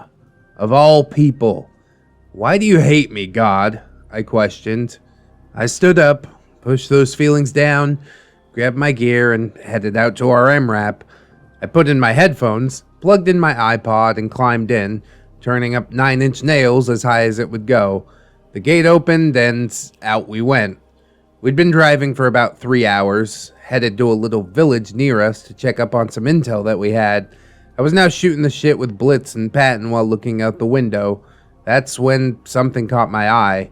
A head was popping up behind a large rock as we drove by. Huh? Weird, I thought to myself, and then the hair on my neck stood up, and before I could even say anything, a shockwave shook our entire vehicle. The immediate smell of gunpowder assaulted my senses. Then the sound of pops and tinks began all around us. We bailed out of the vehicle and had our rifles drawn. When I was out of the vehicle and boots on the ground, I saw what had happened. One of our vehicles was on its side, and Marines were taking cover behind it as the few of them crawled out of the gun port. Bullets were whizzing by, and we were returning fire, of course. We had been ambushed. The vehicle in front of us had been hit by an IED that was poorly placed, only knocking the vehicle over and not blowing it up completely. The sound of AK fire and M4 fire surrounded me as I popped out around the MREP that I was using as cover to return fire. Our radio man was on the radio calling for support and giving our location. That's when I heard it. Doc! It was a Marine. Not one of mine, but one that I knew. It was M3. I was the closest corpsman. He had been hit. He was lying against the tire of his MRAP. His left arm and leg were crimson, and I could see black marks on his plate where he'd taken a few rounds to the chest. definitely breaking some ribs, if not penetrating all the way through. For a brief moment, the thought crossed my mind. I'm not ashamed to say it. I thought to myself, fuck him. He deserves to die for what he did to me. But then I snapped back to what was happening. I shouted at Patton, OP, hey, I need to go over there. Lay down some cover for me. Patton, I got you, Doc. Go!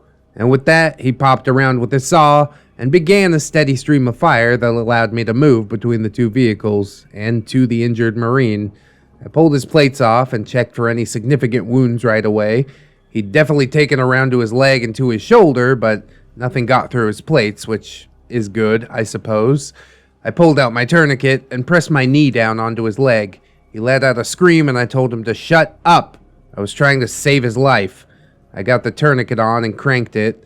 Now I can tell you that these things hurt like a bitch when appropriately applied, and he yelled out, letting me know that I had done my job correctly. I then reached into the pack on my hip and pulled out a quick clot bandage. These bandages burn like hell when applied, but it causes clotting rapidly to stop bleeding.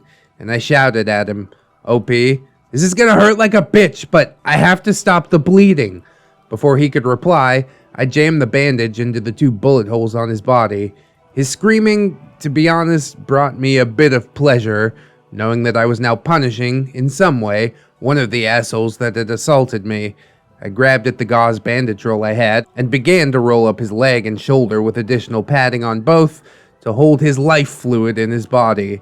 I grabbed at the nearest Marine and pulled him to me, shouting at him to find me a radio because I needed to call a 9-line evac now. As I wrapped him up, I checked for any exit wounds. My heart fell into my stomach. No exit wounds. This stepped up the urgency. I also noticed something that made me reassess the wound on his leg.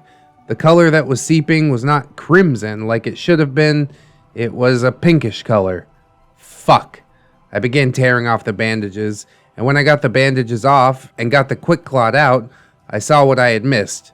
Squirting out of the bullet hole in steady pulses was bright red blood. Oxygenated blood. Now, for anyone not in medicine, anytime you have bright red blood shooting out of somewhere in a heartbeat pattern, that is an arterial bleed. You can basically bleed out in minutes if it's missed. OP, fuck. M3, come on, man, I don't want to die. I muttered under my breath that he deserved it, but I still pulled out some forceps and began to try and find the bleed. Now, this is extremely painful. I am digging in his bullet wound, trying to find the artery that's squirting blood so I can pinch it off and stop the bleed. My hands and uniform are now slowly becoming covered in blood as I dig. Finally, I struck gold and found what I was looking for, clamping it off. I then shoved almost a whole roll of quick clot gauze into the wound and began to wrap it the best that I could. That's when I heard the sound of sweet American fury. The rapport of an A-10 Warthog was heard, and then the entire side of the mountain burst into dust. 2 more passes, and the firefight ended right then and there.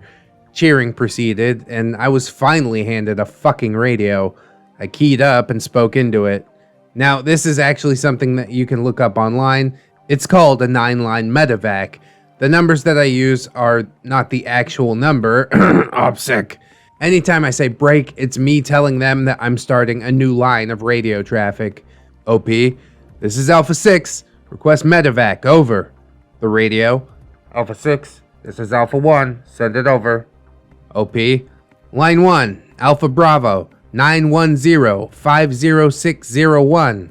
This is the grid location of the pickup. Break. Line 2, 82000 Alpha 3. This is the radio frequency in my call sign. Break. Line 3, 1 Bravo. How urgent the patient is, and in this case, I called for urgent surgical. Break. Line 4, none. If any special equipment like a ventilator is needed. Break. Line 5, 1 Alpha. The number of patients, and if a litter is required to transport them, or if they can walk. Alpha means that a litter is required. Break. Line 6, 1 Delta. How secure is the pickup site? In this case, I called that the site had enemy contacts, and armed escort was needed just to be safe. Break. Line 7, 1 Charlie. This is just saying what the signal will be, in this case, smoke. Break, line 8, 1 Alpha. This is who the casualty is. In this case, it was 1 US troop. Break, line 9, none. Typically, this line is if there's any biological or chemical exposure. There wasn't any, hence the none. This completes 9-line medevac request. How copy, over? The radio squawked back at me after a moment. Radio. Alpha 6, this is Alpha 1. Your medevac has been approved. ETA's 10 minutes. Out. I looked at the Marine that had assaulted me a few days before and sighed and spoke, OP. They're on their way. Hold on. I patted his leg and pulled out a sodium chloride, normal saline 4 bag from my larger med bag that had been placed next to me and got a 20 gauge, the largest needle that I could use, and I started an IV line in him to get some volume replaced as I was calling in the 9 line. I opened the 4 line to full bolus, no drip, just straight fluids, and hung the bag above him off the truck. I told a Marine that I had trained to act as myself if I should go down, to watch him and holler if something changed, and then I went to treat other minor wounds on the Marines. Once the helicopter arrived, we got him loaded and sent him away. All in all, it took us about 13 hours from the time it kicked off to the time that we finally made it back inside the wire. Once we were all safely back on the fob, we all just seemed to disappear into our tents and the showers to get cleaned up and sleep, as we had all been running on adrenaline. I went to the medical building and began to type my reports after I took a shower, making sure that I took one with Patton, Blitz, and Johnson this time. I was mid-report, and Blitz and Johnson and Patton came in. The door was shut and promptly locked. Patton spoke first. Patton, Spill it. No more dancing around the question. Tell us what happened, or we will beat it out. Blitz cut him off, shoving him into a wall. Blitz, No, we will not beat it out of him. Come on, man. What happened? I know it was more than a fight. Patton, Yes, we will beat it out of him. oh Marines, always the gentle hand. I sighed. I knew I had to come clean about it all, and it was going to come out sooner or later, despite my attempts to keep it under wraps. We had 5 more fucking months in here. I sighed an audible sigh this time and just put my head in my hands, lest they see the tears that had begun to form in my bruised eyes. OP, well, BOOTBEARD, M1, M2, and M3 cornered me in the showers. Y'all know what the deal with BOOTBEARD is? Well, he cornered me and started jerking off. When I tried to leave, I was bound and gagged, and they raped me. And then I guess you guys found me.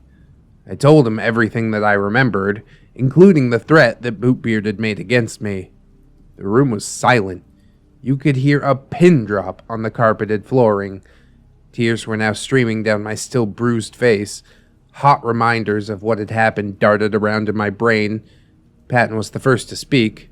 His tone was flat and shaky. Patton, So, all 3 of them?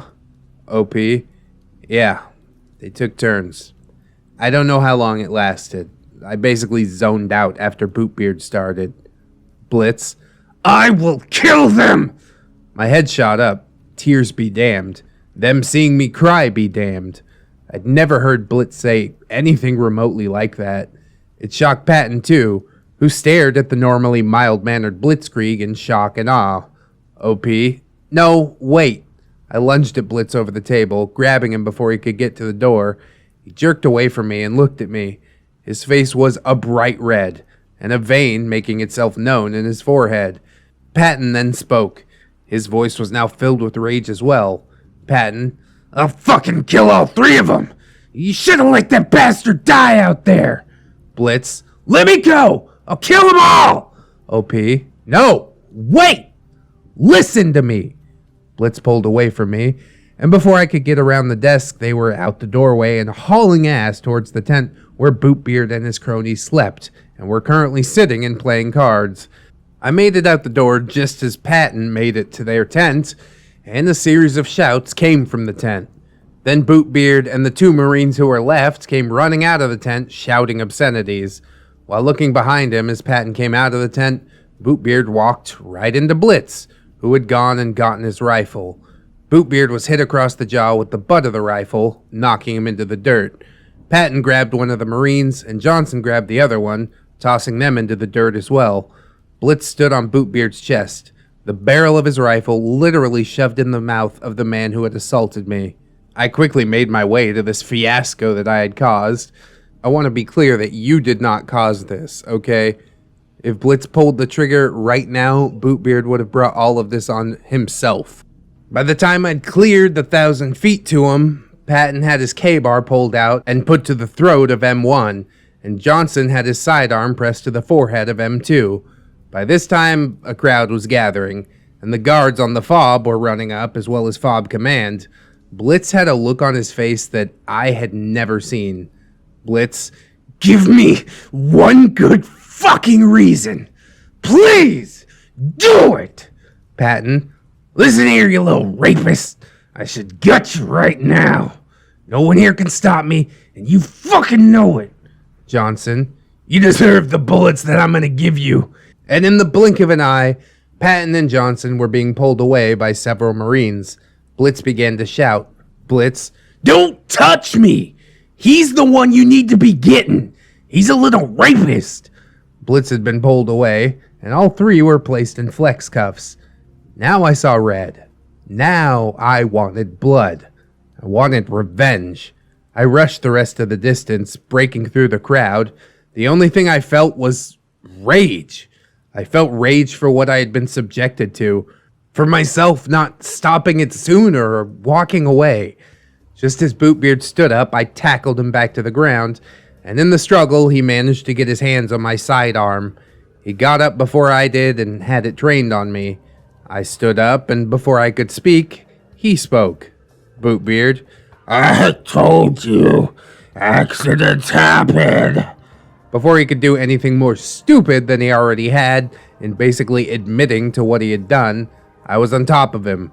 My sidearm was now sent off into the sand, and hot tears streamed down my face as I began raining down blows on his face, getting in as many shots as I could before I was pulled off, and the FOB CO was running up demanding that everyone involved be put in cuffs and separated. He and the medical chief figured out what was going on. TARDIS noises. 8 hours later, I was back in my tent with Patton, Blitz, and Johnson. We were all three packing our things. Once we'd been separated, I was the first to be asked what the hell was going on, and I spilled my guts. I told the command staff everything that had happened.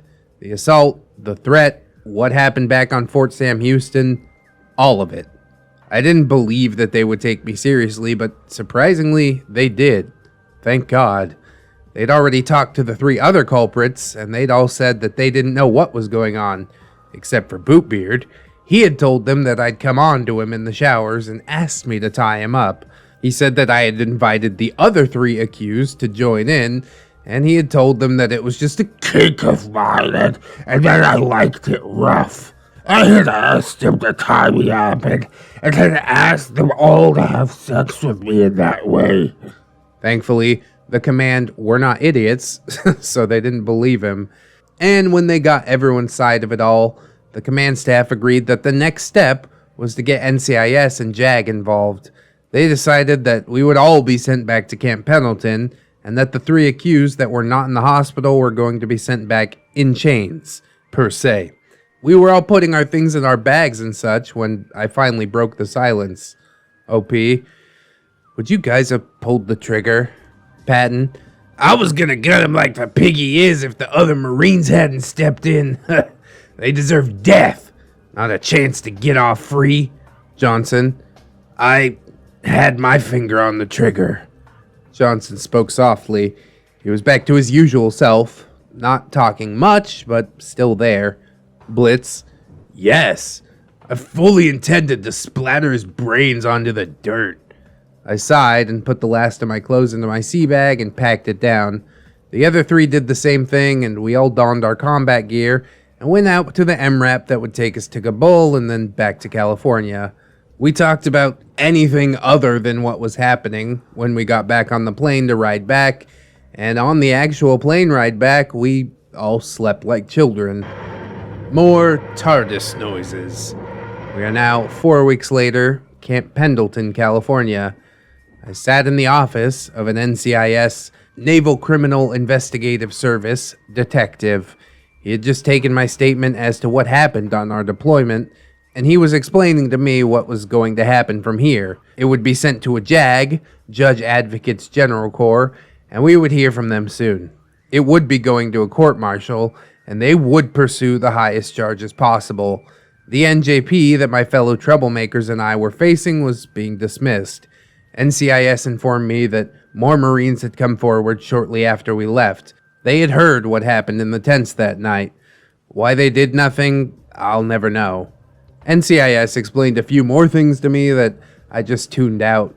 The only thing that I could think of was how much trouble I was in, and that I should have kept my mouth shut. The NCIS detective droned on a bit more, explained the process a bit more, and then we called it a day and went our separate ways. A few days later, I got a call from JAG to come in. I showed up at the JAG office on base and sat down with some baby-faced young lieutenant. He explained the next step. They were being charged under Article 120 of the UCMJ. They were being placed in custody, and we had a trial date 2 weeks from now. Me, Blitz, Patton, and Johnson would all have to testify, and they would prepare us for that. I mainly stayed wrapped up in my self-deprecation for most of the meeting, but I listened when I did need to. 2 weeks later, the trial started. I spent those 2 weeks with Blitz and the gang. They saw that everything was getting to me, and they made sure that I was surrounded by people that legitimately cared for me, and made sure that if I needed it, I did indeed have a shoulder to cry on. The closer we got to the trial, the more I used that shoulder. Days 1 through 10 of the trial were primarily just opening arguments and general lawyering stuff. A lot of bantering back and forth of the lawyers, and on day 10, testimony started. Once those started, the four of us could not spend a lot of time together at the court. Outside of court, they didn't leave my side. All three of them were a solid rock for me. On day 13 of the trial, it was my turn to testify. I was standing outside, chain-smoking my cigarettes, and the JAG lawyer came out to let me know that it was time. We went over what was going to happen, and then we went into the courtroom. I was sworn in, and it began. The questioning was brutal, and having to sit across from the men who assaulted me was definitely the worst part. They'd hired a civilian attorney who did everything that she could to try and tear me apart. I will not hide the fact that I did cry in front of everyone. At this point, my family had dropped me because they didn't believe that men could be assaulted. So the only family that I had was the 3 Marines and the other corpsmen that had stuck with me. Later that week, my JAG officer informed me that the admiral overseeing the trial wanted to speak to me. Later that day, I was escorted to her office with my JAG officer. Admiral G. Come in, HM3. Please take a seat. I have a few questions for you. OP. Yes, ma'am. I'll do my best to answer. Admiral G. Have you sought mental health treatment? OP. No, ma'am. I don't feel I need it at this time. Admiral G. 1 second. She called her petty officer secretary and told him to bring in a pot of coffee and 2 mugs. A short time later, he brought back a pot of coffee, cream, sugar, and the 2 cups requested. Admiral G. Here, have some coffee. OP. Thank you, ma'am. If you think it best for me, I will talk to a doctor. Admiral G. I think that would help you immensely. This isn't about the trial. I want to let you know that I'm looking out for you. I saw how you broke down on the stand the other day. What happened to you is appalling, but you can't handle it yourself. Talk to someone. OP. I will. Thank you for your concern, ma'am. And with that, we sat there and swapped stories about Marines and idiot sailors for a few more hours. She was one of the most relaxed and friendliest officers that I have ever met. 1 week later, after 4 weeks of a trial, it finally came down to closing arguments. I sat in the court that day listening to the closing statements. JAG. So, ma'am, as you have seen in the trial the last few weeks, there's been ample evidence that the defendants, in this case, planned and executed this assault weeks in advance. The primary defendant already made attempts to assault the victim, and this time he had help. The 3 other defendants partook in the violation of the victim purely because of his sexual orientation and said that he would, quote, like it. The defense made the argument that they hadn't done it, and because I was gay, I had propositioned them all to meet me in the showers for a hookup. She argued that I had merely chosen her clients because of prior interaction with the primary defendant, which had occurred almost a year prior at the time of the supposed assault. The Admiral thanked everyone and said that she would call when she made the decision. It took 6 long hours for her to decide. Just before 1700 that day, we were all called back into the courtroom.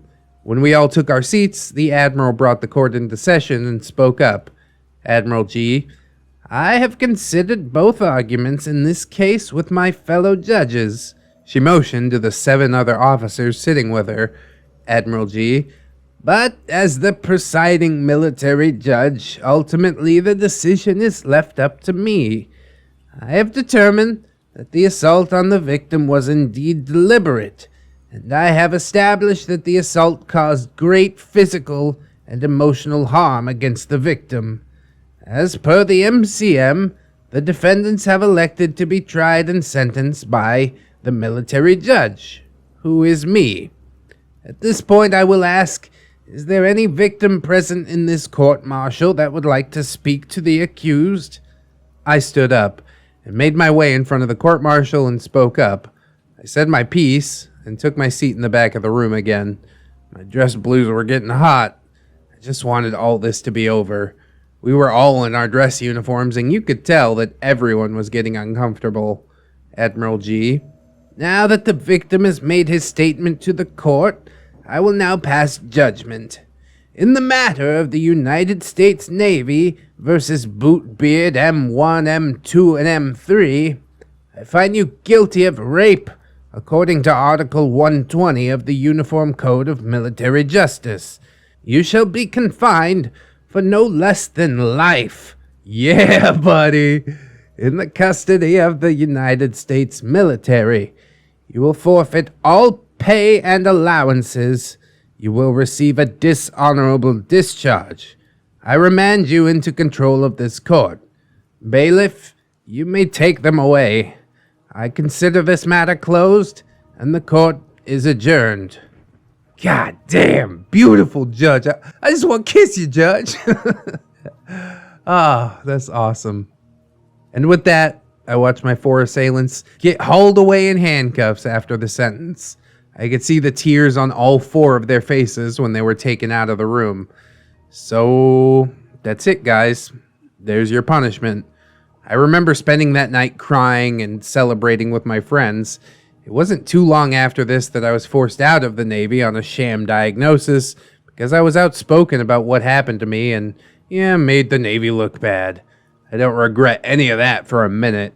To anyone who's been in the military, I dumbed down the court-martial process a lot, both to conserve time and so others who are not in the Navy can understand what's going on. I took out a lot of what would typically happen and just equated it to more of a regular court hearing, so it was a bit more relatable and understandable. Forgive me. Yeah, don't worry about that, bro. Court-martial's a whole lot of hullabaloo, you know? It's some bullshit. But there we go. I hope this provided some closure for you guys, like it did for me when it happened. I will be posting some more Neckbeard stories here eventually, especially the ones that I've encountered in law enforcement. Until the next time, guys, remember, wash your hands, stay safe, take your meds, and don't lick rocks. HM3 out. And this deserves another mic drop. Now, to me, the sentence is absolutely beautiful. I wouldn't have it any other way, but I think it needs to be explained why it was a life sentence instead of, 10 to 20 years, something like that. Because when I spent my time in the brig, they had chomos in there that were only doing 10 years, But this is a bit of a different case. It's not just dirty pictures on a computer. These are people taking advantage of their brethren in arms in an active combat zone. Nothing could possibly be worse for morale in general, not just for OP.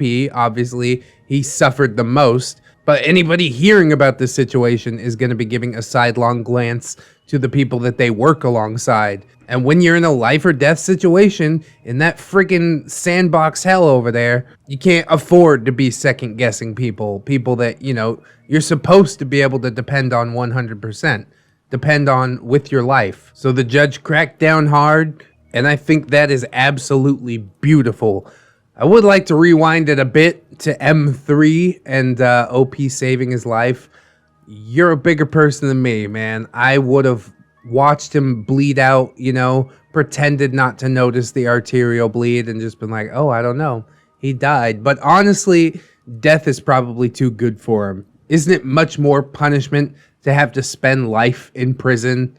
No pay, no nothing. When you're finally dead, they just throw you in a hole. Dishonorable discharge and everything. God, that's beautiful. I love Blitz. I mean, Blitz has been cool throughout most of this story. I thought he was kind of a dick for a second, and then he really showed his true colors and has continued to show them. So yes, I do get why he's your best friend 100%. And then the other two Marines, I mean, Marines are generally pretty cool, but just to know that they had your back like that, even outside of a combat situation, that's beautiful, man. I love it. Honestly, I do think that things all worked out for the best. You know, if you had let that guy die, okay, maybe you would have gotten charged. If Johnson, Patton, or Blitz had killed the people that they dragged out of the tent, then they definitely would have gotten charged, you know. The wheels of justice don't always work, but when they do, it's a beautiful thing to witness. And I really like that Admiral, too. I think I only met an Admiral one time, and he's like the commander of the 7th Fleet. And he just sat down and had a cup of coffee with me and like 2 other dudes that were doing some time in the brig and asked us some questions. And that was a really surreal experience. I don't know if he actually knew we were in the brig or not. But yeah, just the fact that he would talk with enlisted like we're normal people. That's pretty cool. It's usually the lieutenants that have their heads up their ass and think their shit doesn't stink, you know? Oh, so I'm definitely glad you got a good one, and so glad that these guys got hung out to dry, man. Are they in Miramar? That's the naval brig that I was at. I wonder if we ever cross paths. My best friend in Miramar was a chief that stabbed somebody that was screwing his wife. We all thought Chief was a real OG. He was, dude.